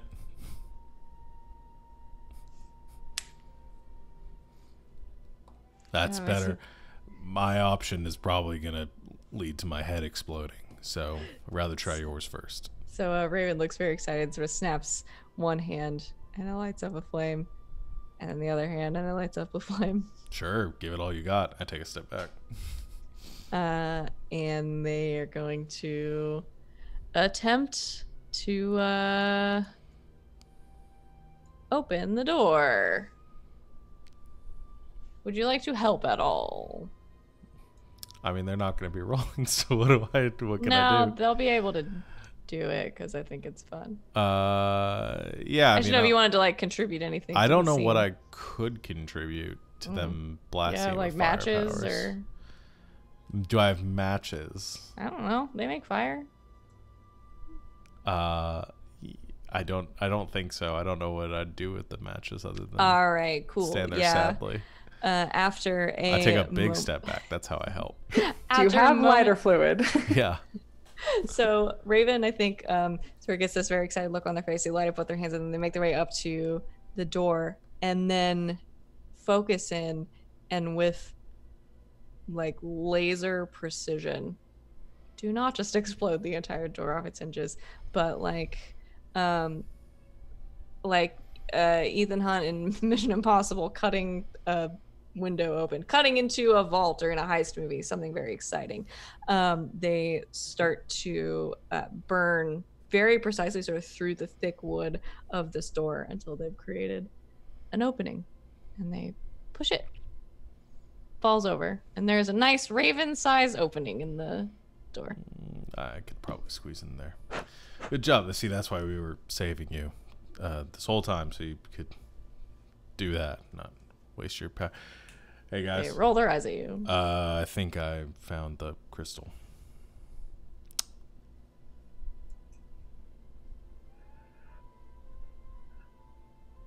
Okay. What are you all up to? I'm assuming I can respond. Yes, you We'll can find respond. out. Okay, are you just gonna go in there? You got Raisin with you, right? Yeah, they're with me. There are a lot of ghosts down here. The friendly kind, not not so friendly. The ambivalent kind, not the vengeful. But they did say something about the dreadnought coming down here and killing lots of people. Oh. So, yeah. Be careful. All right. We'll keep our eye out for the dreadnought. And Smith, as you make your way in to see what is in that room, let's roll back time a little bit. Those Fairwind Now I gotta remember what I said. I'm sure have gotten up to some shenanigans in the meantime as you make your way upstairs to the main floor of this main building of the academy. You come to sort of the top of the stairwell and make your way out into a sort of side hallway that will eventually lead you kind of back into the main atrium of the building. This is where the well-kept stone floors are, but you're here. Oh, do I still have that holographic map we got from Eamon's sister? From You do. Kaylin? Oh yeah. And is it able to, get granular enough to see like the layout of this building, or was it more so the campus as a whole? Yeah, I think it's essentially giving you it's able to kind of get in, since this is kind of the like main and most trafficked building. I think you can get in and kind of see at least the general layout. A few floors up in that central spire, I think is where the based on the map where the offices and everything are going to be. Yep. All right. Right. Well, I'm assuming Aaron will have offices there. Should be able to find the building directory, hopefully. So the biggest question is going to be, are the guards going to be patrolling in here, or do they assume that, no one is going to be in here that shouldn't be, given the ways they have things pinned down at the gates? Yeah, I mean, I We should try and guess. be careful, but Yeah, I guess we could like try to avoid them. But yeah, maybe they'll believe us if we tell them we're supposed to be inside here. Because what are the odds that somebody could just get in? Like, looks like they're. Well, they had fairly good defenses, but then we still got in. So let's maybe just try to avoid them. But if we do, I'm sure we'll figure it out. I mean, I guess you got a shirt for being a Oh student? yeah, and kind of like looks at her shirt. Oh yeah, are you wearing Yeah. it? Yes, it's probably still wearing it. So we can, worst case, we Yeah. can try and say that we are here to meet with Professor Gala about studies, but Oh yeah, that's what I was trying. let's hope we Yeah. don't run into anyone. Okay. So I think trying to use a combination of the building layout, seeing if we can maybe find, smaller side stairs rather than going through the main atrium or something. Trying to make our way up to the office level. Yeah, I think based on your resources that you have at your disposal, boy, Smith, I bet you wish you had a map. Oops. Based on the resources at your disposal and your great disguise, I will say, I'll have let's just for in general getting up there Mhm. without causing a stink or somebody recognizing you. I think I'll have one of you roll to act under pressure, Okay. and somebody can Okay. help if they want. Yeah. I can act under pressure. Okay. Fairly good at that. Yeah. Well, I've got a +2. I don't Same. remember. Okay, so doesn't really matter. I will roll to help out. Okay. Well, that's a 7. I just keep exposing Okay. myself to harm and danger. You do. Cool, Perfect. You get a cool. +1. +1. Okay. Let's see. Plus. That worked. Did it roll? Something went wrong. What the heck? How Yeah, is it 'cause- 0? Because There's those are not the numbers It you put rolled. like an extra +1 in there, but so you rolled an 8 plus 3 would be an 11. Yeah. Okay. All right.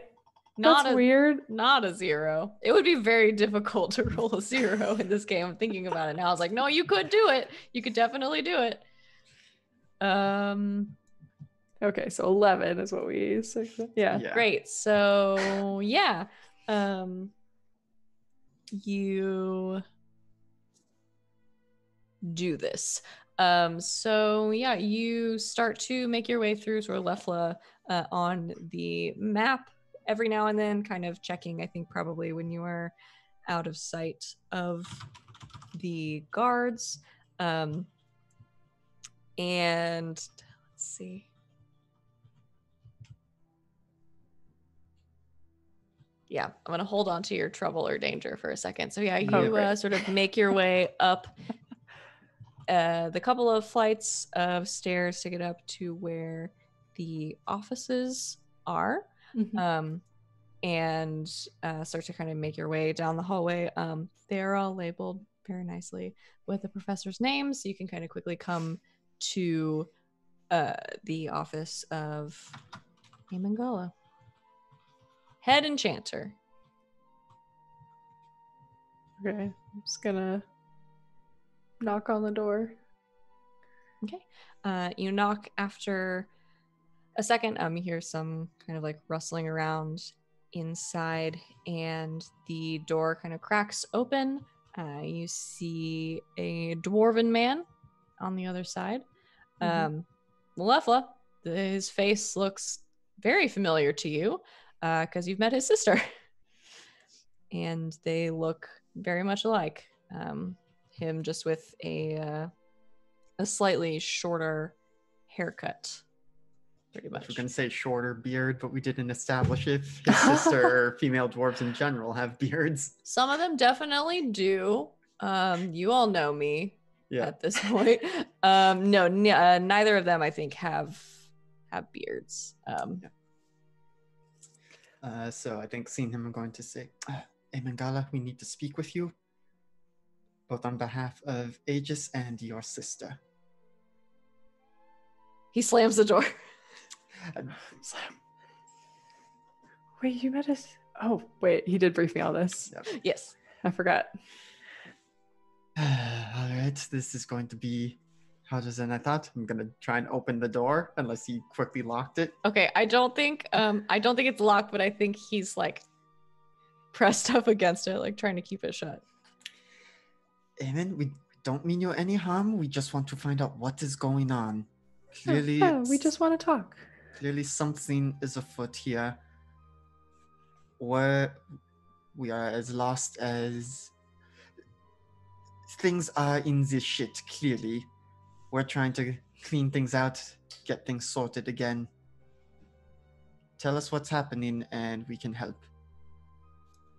I'm gonna have you roll to manipulate someone. Yep, I'm good at that. Yeah. Yeah, get him. Don't roll a 0, like roll 27 like I did. Yeah, no, that is an 11. Hey. All right, they do it for the reason you gave them. So yeah, he. I think you can see. There's probably some kind of like Frosted glass, window, at like yeah, least. like okay, yeah, we'll do Yeah. like a frosted glass with his name like printed on the door. It's very good. Like universities or detectives both have Yeah. Ah, yes. in their spaces. So yeah, I think you can see him kind of pull away from the door a little bit, pull it open very quickly, but not much, like just enough to sort of let one person through at a time, and says, "In now." We go in. Okay. Shuts the door behind him, and locks it and takes a chair and puts it up under the handle. And then also very quickly does some sort of like magic incantation that encircles both the chair and the doorknob. You're not entirely sure what he did, but hopefully the door is secure. And turns to you looking frazzled and a little panicked and concerned. Did anyone see you come in? No, not since. What happened to my accent? It went don't to know. so many countries. Yeah, it went on a little vacation. Who's this character? Love was a double agent. Yeah, no, not since we were initially taken in at the gates to the inner part of campus. They took us into another building, but we got out, made it here unseen. They may know that we are out, but they did not see us come here. Okay. Who are you and what do you want? Like I said, we are here with Aegis. Gemma sent us to figure out what has been happening. He lost communication with you, lost contact, and She's really worried about you. And once we got here, your sister and her group apprehended us and filled us in a little bit more. And she's worried about you. You're her brother. She's alive. Yes, although apparently the Dreadnought did kill her. Told us that, most dwarves have a phylactery of some sort. And apparently some have more than one. Gemma sent you. Yes, Gemma sent us, but we are currently all that she is able to send. We have another operative with us who is searching in the building for another objective currently, but this is all Aegis is able to send at the moment. I think at the mention of this guy's going through a lot of emotions right now. But I think a couple of times kind of at the mention of his sister that he thought was dead is alive. There is this like I think you can see a little bit of the panic kind of recede, and then at the mention of Gemma, you get almost almost a smile, like a little kind of start from him as he realizes what's going on a little bit, to the extent he can. He says, "We can't talk for long." Right. Well, what can you tell us, and what can we do to help? Yeah, we're here to help. Your other objective? There is some rather large crystal, purple bluish, that we have reason to believe may be in danger. It would be in a room all on its own. I knew it. And I think actually, as this is going, Leftwood's going to try and take the communicator and, try and put it on speaker. See if maybe it's like Paige Gem and like, hey, I know you said we shouldn't do this, but we got to Eamon. Okay. Yeah. So you try to open up that line of communication, I guess. So Smith, you will also hear this happening while you're enjoying the silence of walking down the tunnel. It is broken by the voices of your friends in your ear. Yeah, Leslie, you open that line of communication. I don't think you hear anything from the other side unless Smith is saying anything, but it's open. Mm-hmm. But yeah, I think at the mention of the crystal, he kind of said, he looks down and is just kind of says, "Yeah, I knew something was wrong." Guessing, What is it? Yeah. The crystal? Yeah. It's a long story. The very short, very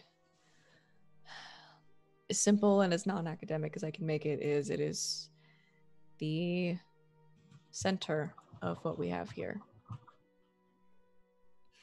University, all magic.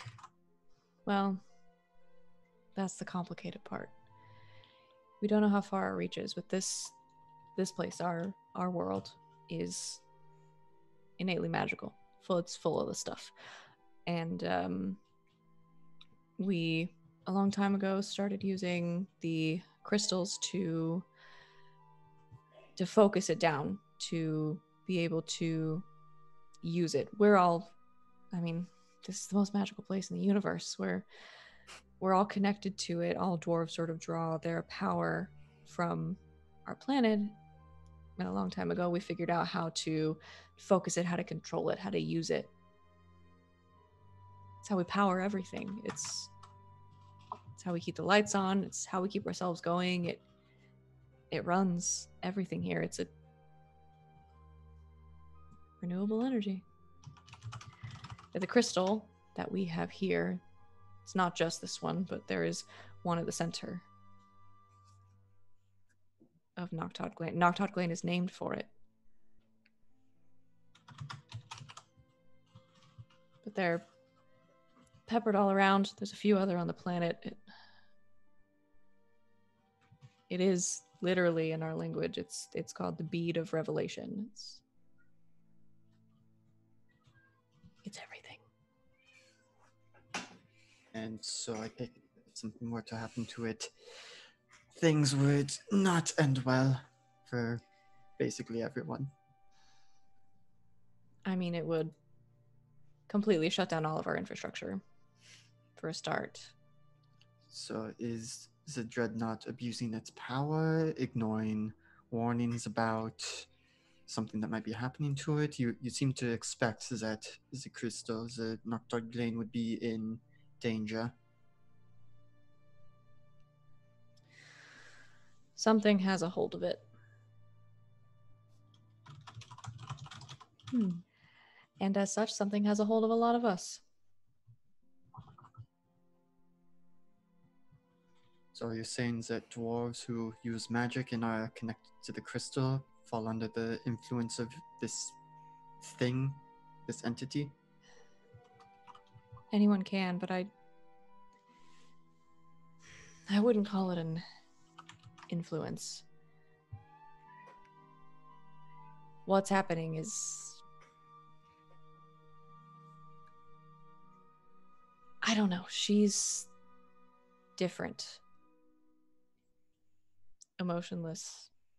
There's nothing going on inside, and she's not the only one, but it's Who like else she is can. being affected? I mean, nothing yet, as far as I can tell. But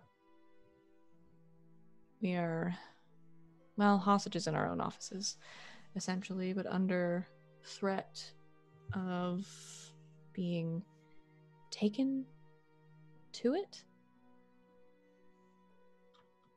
Not sure why that would be a threat. So I don't know what they're doing to people, but the crystal is doing it. And it shouldn't be.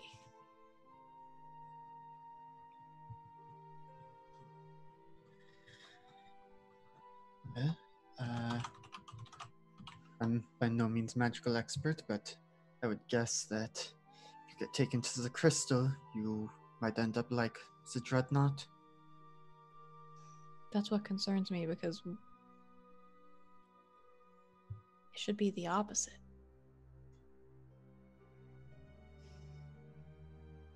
So normally the crystal is energizing, but in this case it seems like it might be soul-sucking, for lack of a better phrase. That's an easy way to put it, but as close as I got before they mostly started keeping me locked up in here. Yeah, the crystal, it channels all of our energy. It channels the magic that comes from this planet. It lets us use it. It shouldn't be taking anything. Well, something's made it wrong somehow. Maybe that's the Dryo, or maybe that's somebody else. But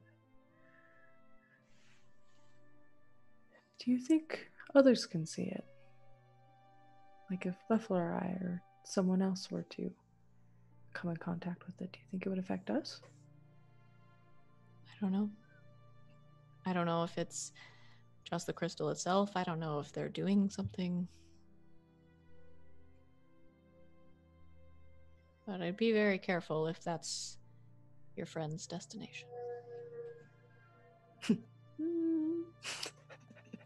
Well, Grimace emoji.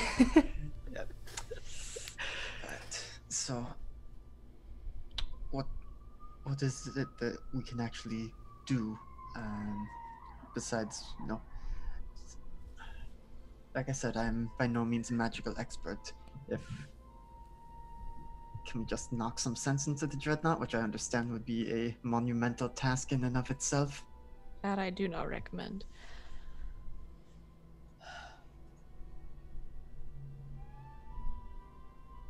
If you could get to it, if I could see it. Maybe I could figure out what's wrong. I don't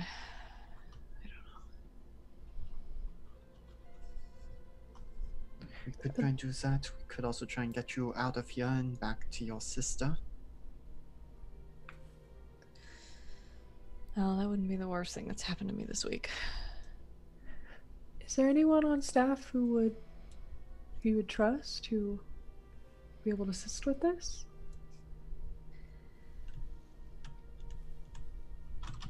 Not anymore. Oh. Anyone who's acting differently or had their soul sucked out or their emotions removed, it almost feels like they've lost, not just their empathy, but everything. Anybody who's like that has no reason not to report me, and anybody who still has their emotions and their attitudes and all of that is in the good graces of the Dryo. So Okay. yeah, it sounds like maybe we could get you out of here and then maybe get you to that crystal. We could take a look at it.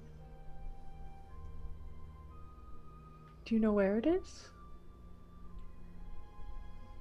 Yeah, I have an idea. I think I do too. Chimes in. Wait, Smith, are you there? Looking at the big hole in the thing. Or no, this probably would have been before that happened. But yeah, I say, yeah, I think it's around the bend here. Time is loopy. Yeah. Okay, well, be careful. We don't know what it does. Yeah.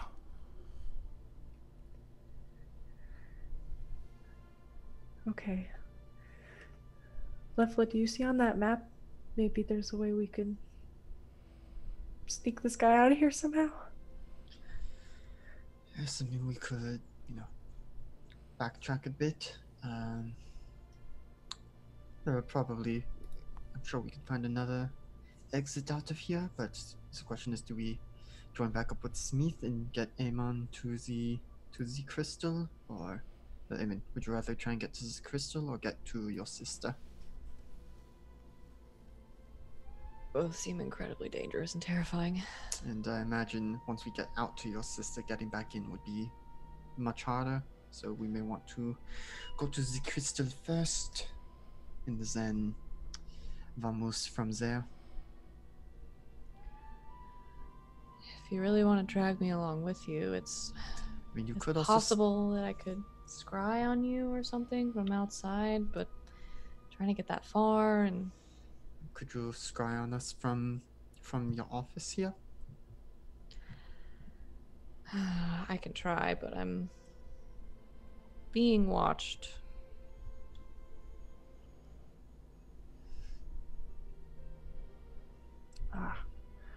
Which is why you were nervous about people seeing us and you locked the door like that.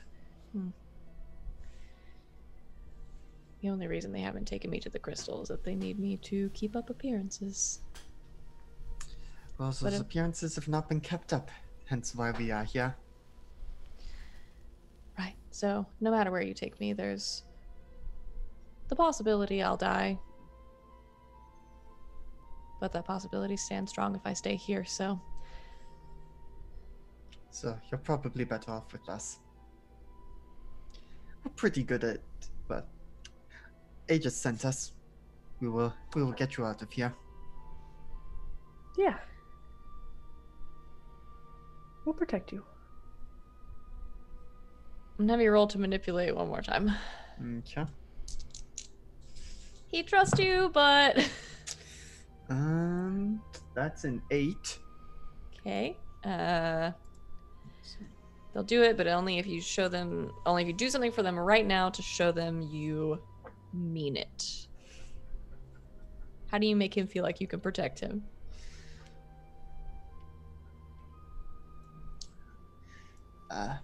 Periwinkle over here is one of our special Corsa agents. Our partner down below is Smith.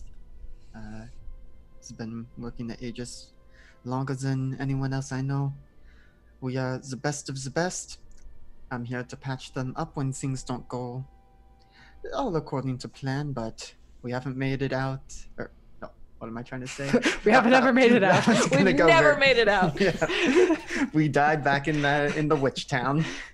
We can get you out of here, but Gosper goes. Yeah. We have yet to encounter a situation that we have not made it out of, including tangling with witches, with werewolves, with elementals. And we are still here standing. We will get you out of here. We will take on the Dreadnought if we need to.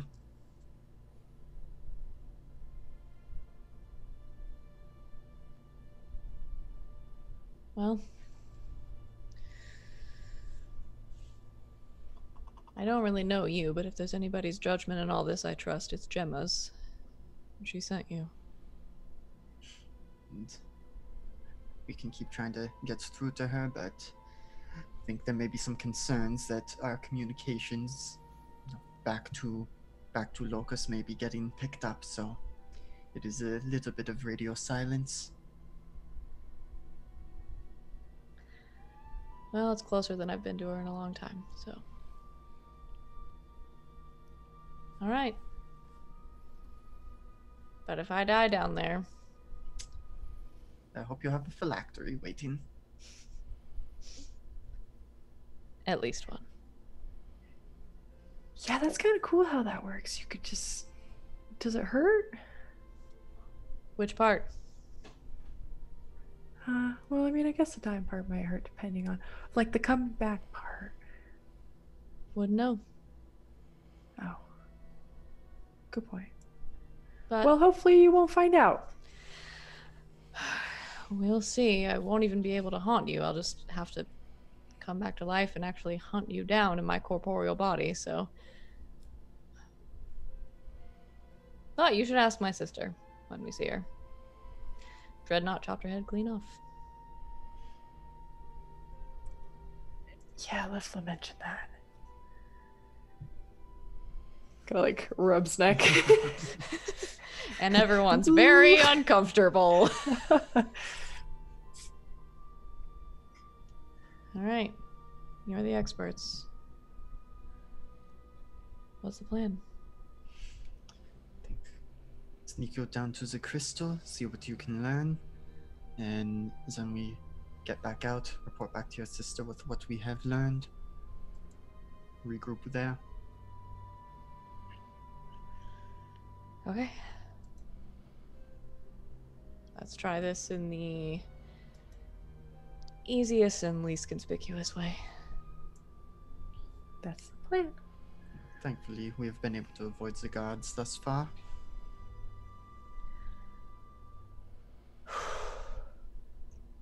I'll get my things. And he goes to put a few things into a small satchel and picks a couple of things up off his desk. I think you do notice him very briefly sort of waving a hand over one of his desk drawers. You hear a click and it slides open, pulls a couple more things out, and slings a satchel over his back. Periwinkle, I think you recognize a couple of these things. There's, there's some magical, some small, he's not bringing anything huge with him, maybe like a book and some paperwork, but like there's a couple of magical implements, a couple of like small crystals that he pulls out of his drawer, kind of pops in the satchel. Nothing too suspicious. Okay. Morgan is now very suspicious. Okay. I will remind you all that we have now made Read a person to roll in this game, which is the whole reason I said that, just to remind you that that move is now there. But it does look like your sort of standard. It's nothing that you just don't recognize. Okay. Sort of watching that happen is gonna radio to Smith and be like, we're coming. Just watch out for the Dryo. I found the crystal. Oh! Be careful. Should I? Do you want me to wait? That may be for the best. At the very least, see if you can guide us through. Okay. Yeah, you're gonna make about 100 lefts. Okay. And what do we do when we get to the ghosts? You Say won't. hello? You won't see the ghosts. Oh. Okay. Not over the communicator. Is this why men don't ask for directions? Because they are terrible at giving them anyway? I think you saying you won't see the ghosts makes them 1,000 times spookier. Like, Or we great. won't see the ghosts. Perfect. Oh my god. Okay. Yeah. We're gonna try to sneak back down the way we came. Okay, yeah. I think with Smith's Directions.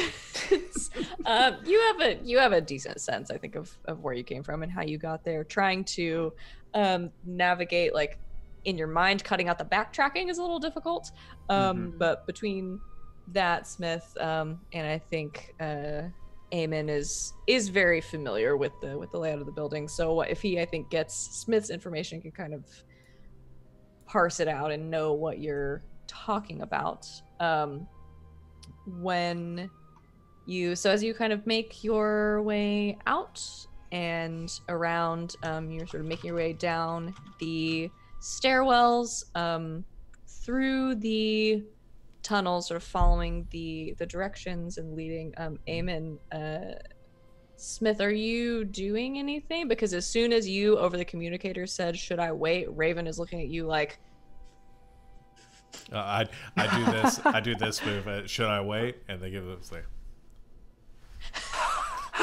Oh my gosh. oh, they give you a thumbs up immediately. Just a little bit of fire on the end of their thumb. Oh my goodness. Oh no, I'm not waiting. I'm looking inside. Yeah, I figured. Okay.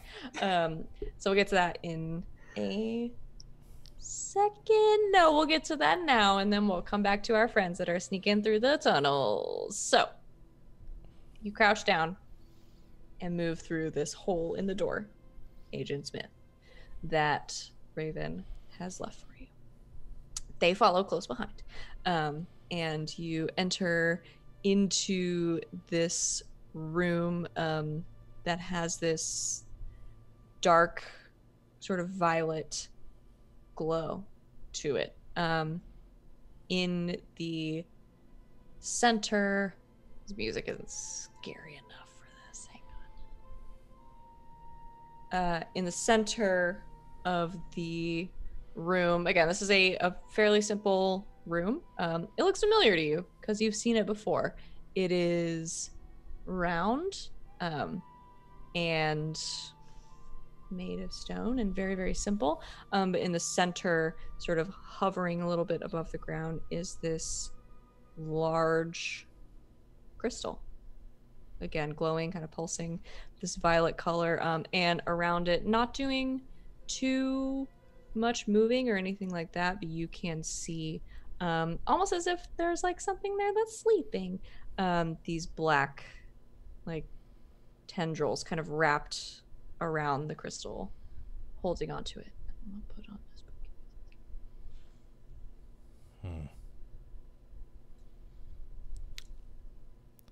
Look to Raven.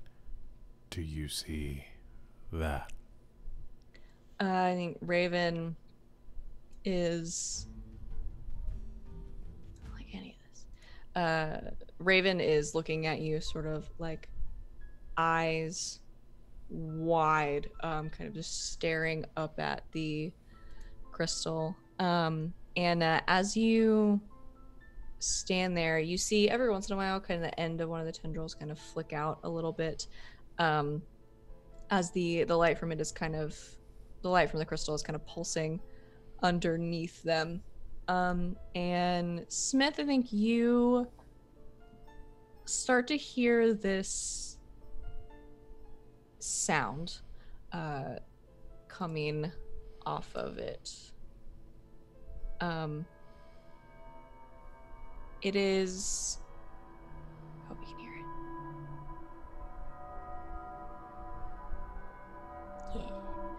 Yeah. Sorry, that's probably kind of loud. Oh, that's fine. It is in my ears.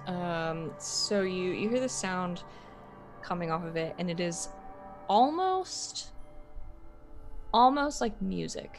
It is this kind of like dissonant sound of almost like a group of string instruments where one is in a different key, and you can kind of feel it. I think like these vibrations that are coming off this crystal resonate sort of in your chest. It doesn't hurt, but it is almost like something in it is connecting with you just a little bit. So you feel these like odd vibrations kind of coming off of it, and hearing this like sound, this like dissonance. It's not a song, but It does sound like notes of some kind. Look down at the knife in my hand, just sigh and shake my head. Shit. So you said there are like tendrils coming off. Are the tendrils attached to like a body, or are they just coming off of the crystal itself?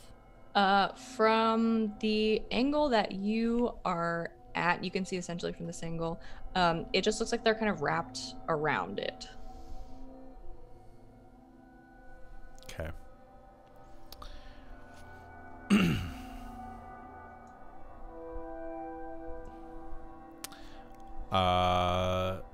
Yeah, I think Smith is just going to start kind of circling the outskirts of the room and trying to get the best sort of visual he can on everything that's going on here. Okay. Yeah, it's hard to see an origin point or anything. Let's see. Why don't you roll to investigate a mystery? Makes sense. Boop, ba-doop, ba-doop. Oh shit.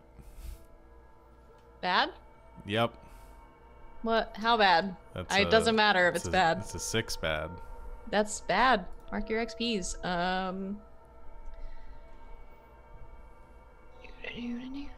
Is this one where you can still ask a question? No, it is not. No, I reveal information to the monster. Okay.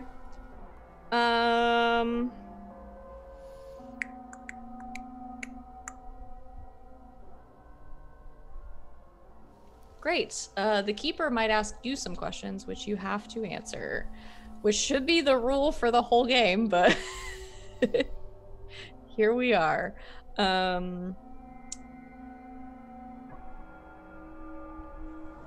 Do you feel like Sean, do you feel like Smith has any sense that there is like some kind of magic within him? I mean, we were talking about it earlier, so obviously mechanically you don't have the use magic move.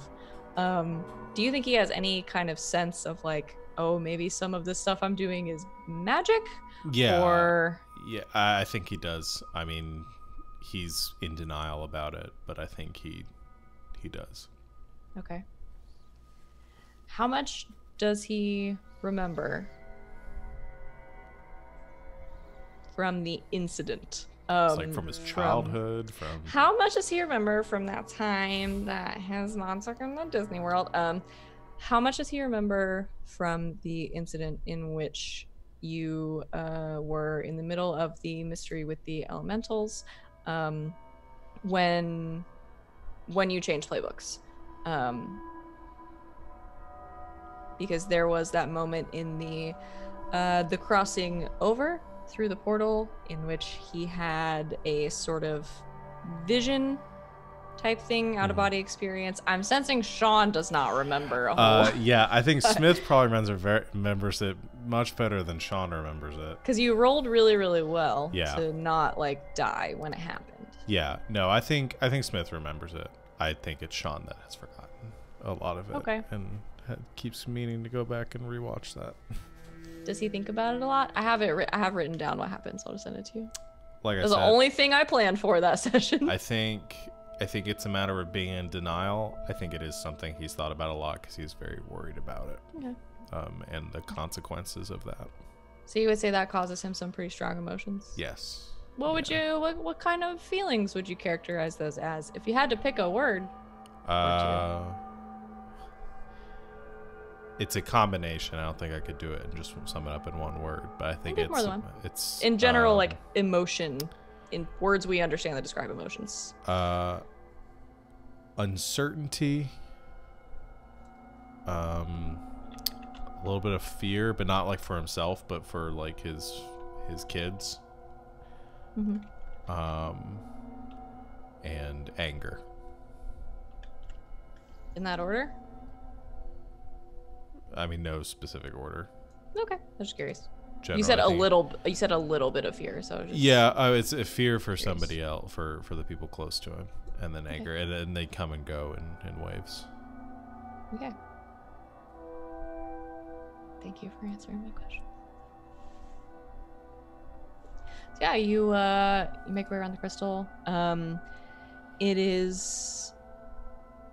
It's difficult. It's almost hard to look at it directly for any like length of time, just because of everything that is happening in this room. There is a lot of energy here. I think you can feel it kind of resonating with you. You are hearing this sound, which is very off-putting, and sort of making you, I think, sort of amplifying the like uncomfortable feelings that you already have. But as far as these tendrils go, there are these points of darkness around the crystal that are essentially just that. It's not just where like maybe the room is not illuminated. It feels like there is some kind of like actual darkness that is like manifesting in these. Like you cannot see into them, but they are kind of happening in different spots around the crystal where the tendrils seem to be coming out of and wrapping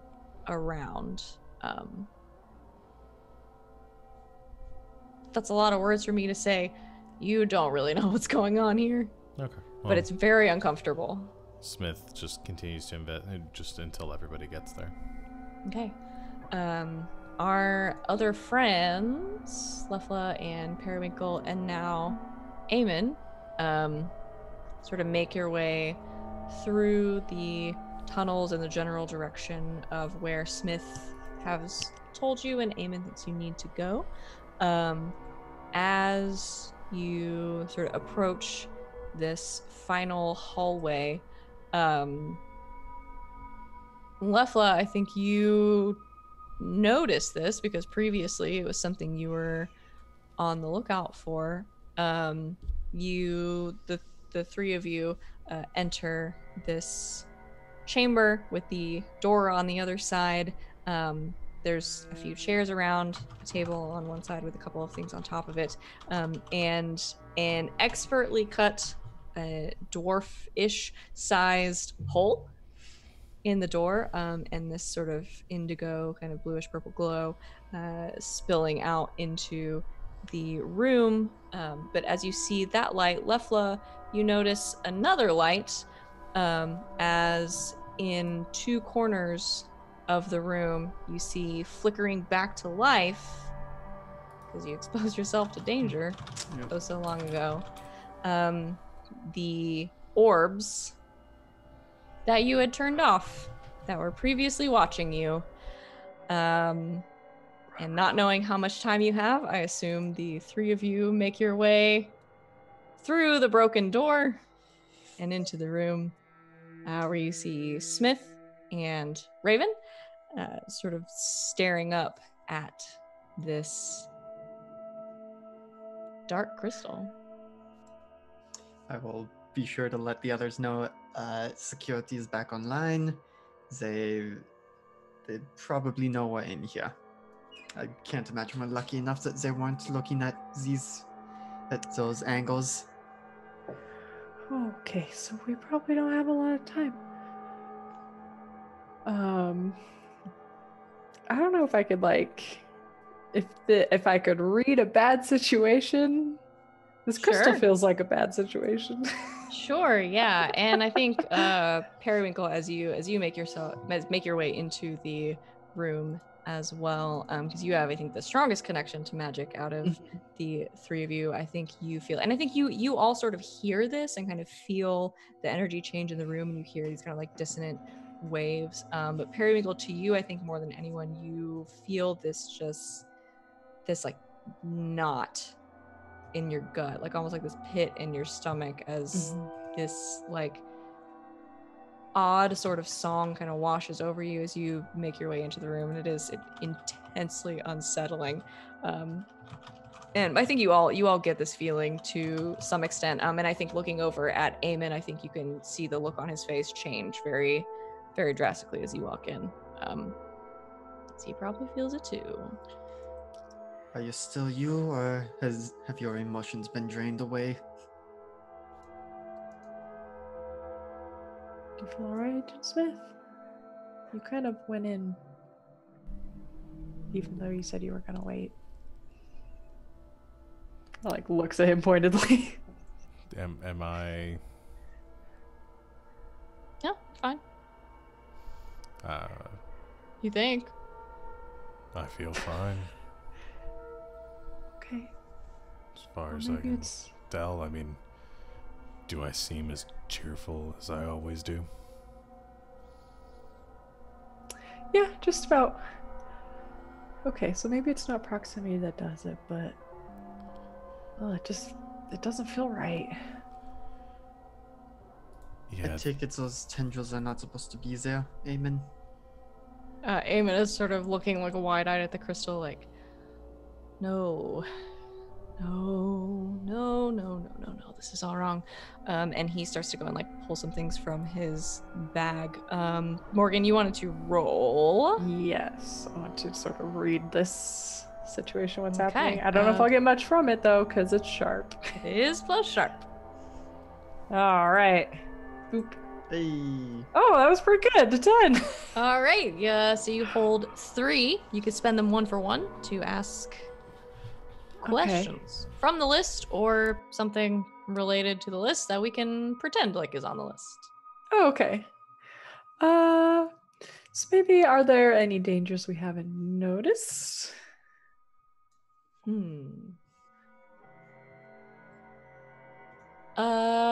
Yeah, I think on the the back wall, it's a round room, but sort of on the wall across from the door that you came in. I think you can see just oscillating kind of in and out, flickering a little bit in and out, a little bit of this like dark purple energy coming from some lines on that wall. Okay. Kind of directs aim and be like, that far wall, there's something there that might be connected to this. He sort of nods as he's pulling out his crystals. Yeah. Okay.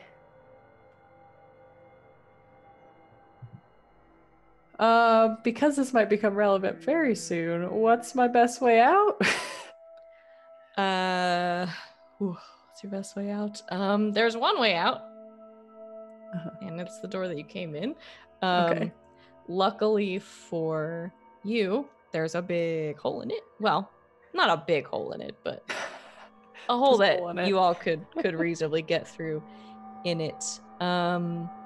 As far as this thing goes, for your money, as much as you can tell, it seems contained to the crystal and the area surrounding it right now. So if something were to happen and you were to need to get out, as long as you could get everyone sort of out of the room and away, you would probably be okay. Okay. All right. And then I think I might just hold one for a minute. Okay. And then if you act on the answers, you get +1 ongoing. Okay. So if you have to roll based on acting on the answers. So yeah, you sort of start to look around the room. You direct Eamon to the back wall where he is like starting to pull out his crystals. And then he gets over there and is kind of looking at them and looking at this like spot on the wall. And just kind of stops and just like staring at it for a second. Amen, you okay? Talk to us. Just making sure you're not getting mind wiped or anything. Not yet. Does this look familiar to any of you?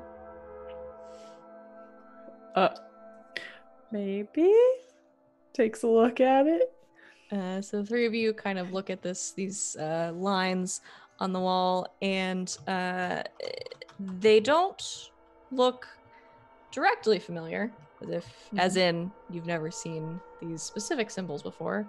But you've seen a few at this point that look very similar. They're these linear, sort of angular glyphs on the back wall that are sort of oscillating this dark sort of purple indigo color, darker than what the gem is currently glowing though in this ominous glyphs on the back wall. And Eamon is just sort of looking at them, not with a look of recognition, but kind of suspiciously. Almost like you look at someone that you think you know, but you're not sure. We have encountered similar sigils before. Most of the time, they seem to be involved in some kind of interplanar, interdimensional, I'm not sure what it is, but transporting things from one place to another across dimensional boundaries. Usually it's been something evil making use of them. Yeah. Man, if this is connected, what's happening? So on the plus side, we might be able to, like we did with the werewolves, just flip the switch, as it were. Send That's it back true. where it came from. We were able to sort of reverse it. I can go keep an eye on the hallway, keep anyone from coming down this way, while you all do your magic thing. I think that's an excellent idea, but this might get complicated. Yeah, I figured as much. It was pretty complicated before. All right, he steps up sort of close to the glyphs, taking a close look at them. And I think Periwinkle, he's kind of like saying this out loud, like talking to himself. I think he's kind of like muttering, but Periwinkle, I think you can hear him talking about the arrangement of the glyphs and that it like they themselves look familiar, but this doesn't make any sense because it's not shaped in anything that would even remotely look like a portal. It's just a line. So he's kind of looking all around. And then he stops and all of a sudden I think gets this look of recognition on his face and goes kind of digging through his bag for a couple of the papers that he had stuck in there before, pulls them out, looks at them, looks back up at the wall, looks back down again, and sort of looks at you, Periwinkle, standing next to him, and kind of shows you one of the, he kind of rifles through these full papers and pulls out a couple of just like slips of paper that have been like ripped off of something and turns them around to you and says, is this them? And you all sort of look down, and the glyphs that are on this paper do look familiar. Yes, I think those are the ones we've encountered previously. We still don't know what they are or what they mean, but that's them.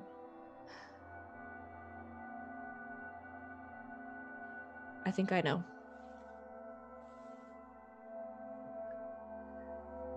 Okay. Is there any way to fix it? That part I don't know. When I'm, facing back towards the hallway, I'm down on the ground. I've got my hunting rifle out. I'm basically in like sniper position, ready to. Ready.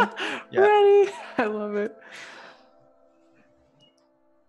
He just looks like a rug that will kill you. I mean, I am a ghillie suit. He's a literal ghillie suit. Yeah, I think Eamon sort of looks around you and says, this is what Caitlin was working on when they killed her. And this is what she left me, just in case she didn't come back. And this is why I'm locked up. And if this is what I think it is, it's not even something that should exist. It's a scary story. It's a folk tale. It's... Sounds like the kind of stuff that we deal with. I hope so. In our language, it's got a long, unpronounceable name, like most things. simplified down, it's called the Hollowing. This is hollowing? Rude. Just see my face right now. Does it look amused?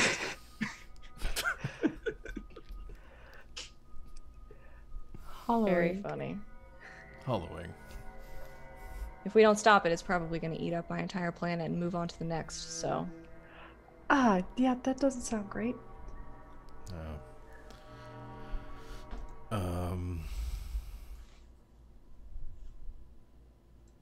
Yeah, why don't you just get to work then? See if you can stop this. And, we'll keep an eye out for the dreadnought. This is gonna take way more than me. And as he says that, he starts to, for real, pull the crystals out of his bag, and he just sort of looks to you, Smith, looks to you, Periwinkle, and says, I guess you're what we've got. And Raven too. Yeah. Raven from behind just sort of snaps a finger, and their hand lights in flame. And as this is happening, Eamon just kind of looks around at all of you and says, all right, strap Even on if your we- boots. And he says this, and Lefla, as he does, and everyone starts to prepare themselves, you hear footsteps from down the hall. Oh no. That's where we're gonna go ahead and end Oh man. our session for today, which I was gonna end on a really dramatic line, but I had to make up another one. Was it the hollowing line? Yeah, I had something else I was gonna say Right. after that, but you ruined it, so. I'm sorry, we're too close to Halloween to not make that joke. Whoa, camera. Hey, you became a person again. The Magic. magic ended. This Oh. is Halloween. This is Yeah, Halloween, okay, everyone Halloween, understands your dumb Halloween. joke. Oh boy. We don't have the rights to that song. That was really funny.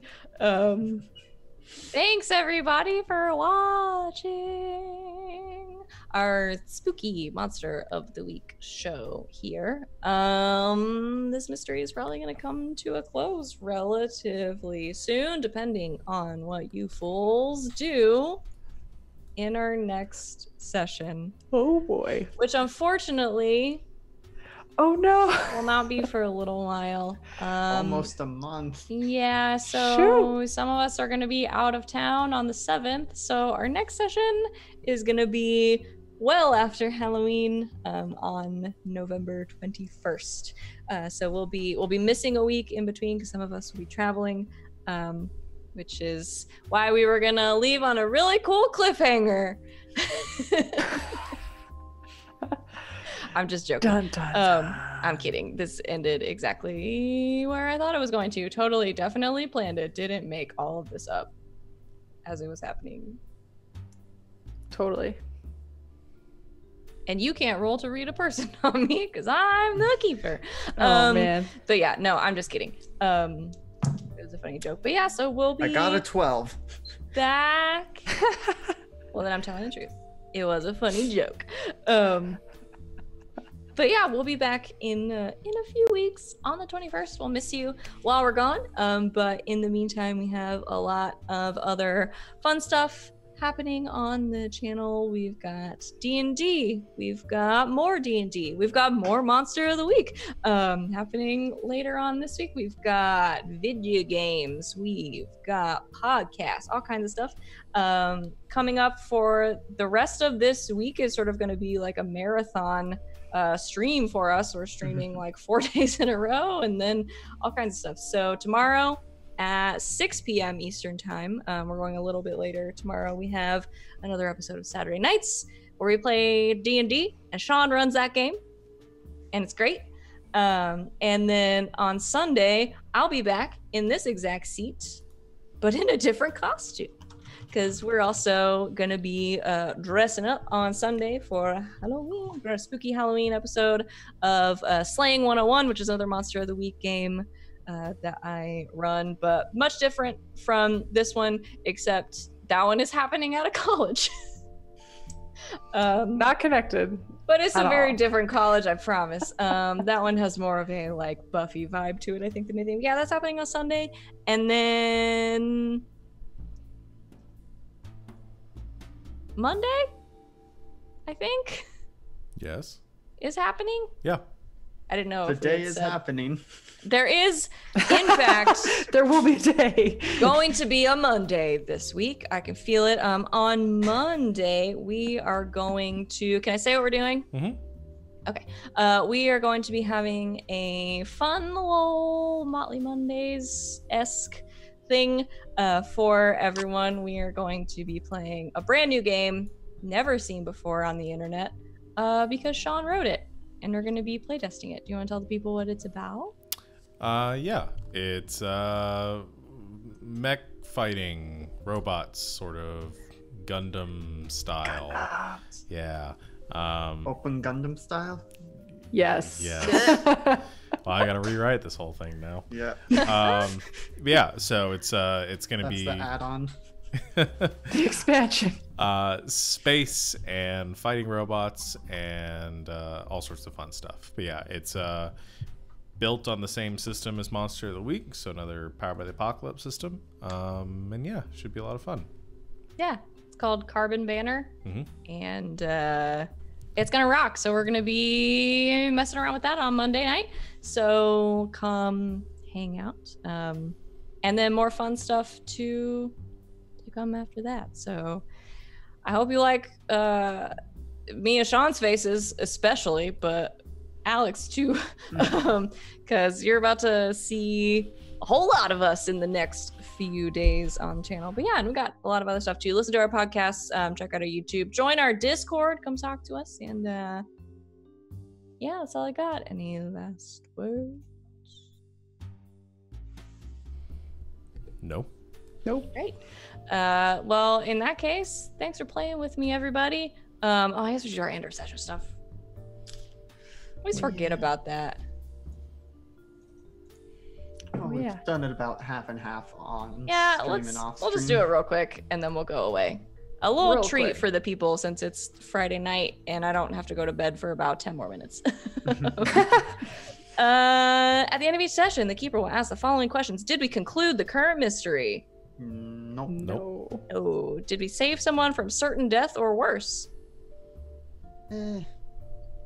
Not really. Not Think yet. So I saved that child from being bullied. a Fate worse than death. But no, not certain death. Did we learn something new and important about the world? Yes. Yes. So much. Yes. Did we learn something new and important about one of the hunters? Hmm. Harry's an anti-bully. Bullies the bullies. Yep. And then gets them to counseling. So they can deal and not be bullies anymore. And Smith can talk to ghosts. Smith can talk to ghosts apparently that we can't see. Yep. That's not spooky at all. If there are actually ghosts there and that wasn't a hallucination. We'll never know. Also that. Either way, it is 1 XP for everybody. I just leveled. That is the only XP I got this session. Heck You rolled yeah. pretty good. Yep. But yeah. Oh man, I gotta pick something. So yeah, that's where we'll leave you. And those of you that improved, we will see what you took next time. So one more time, thank you, Internet, for joining us. Thank you, my friends, for playing this game with me. It was very fun, and there were lots of spoopy jokes that I enjoyed.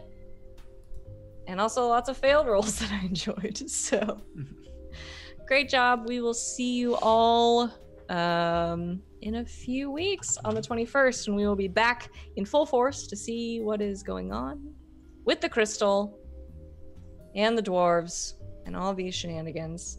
But until then, good game, good hunting, and good night, Internet.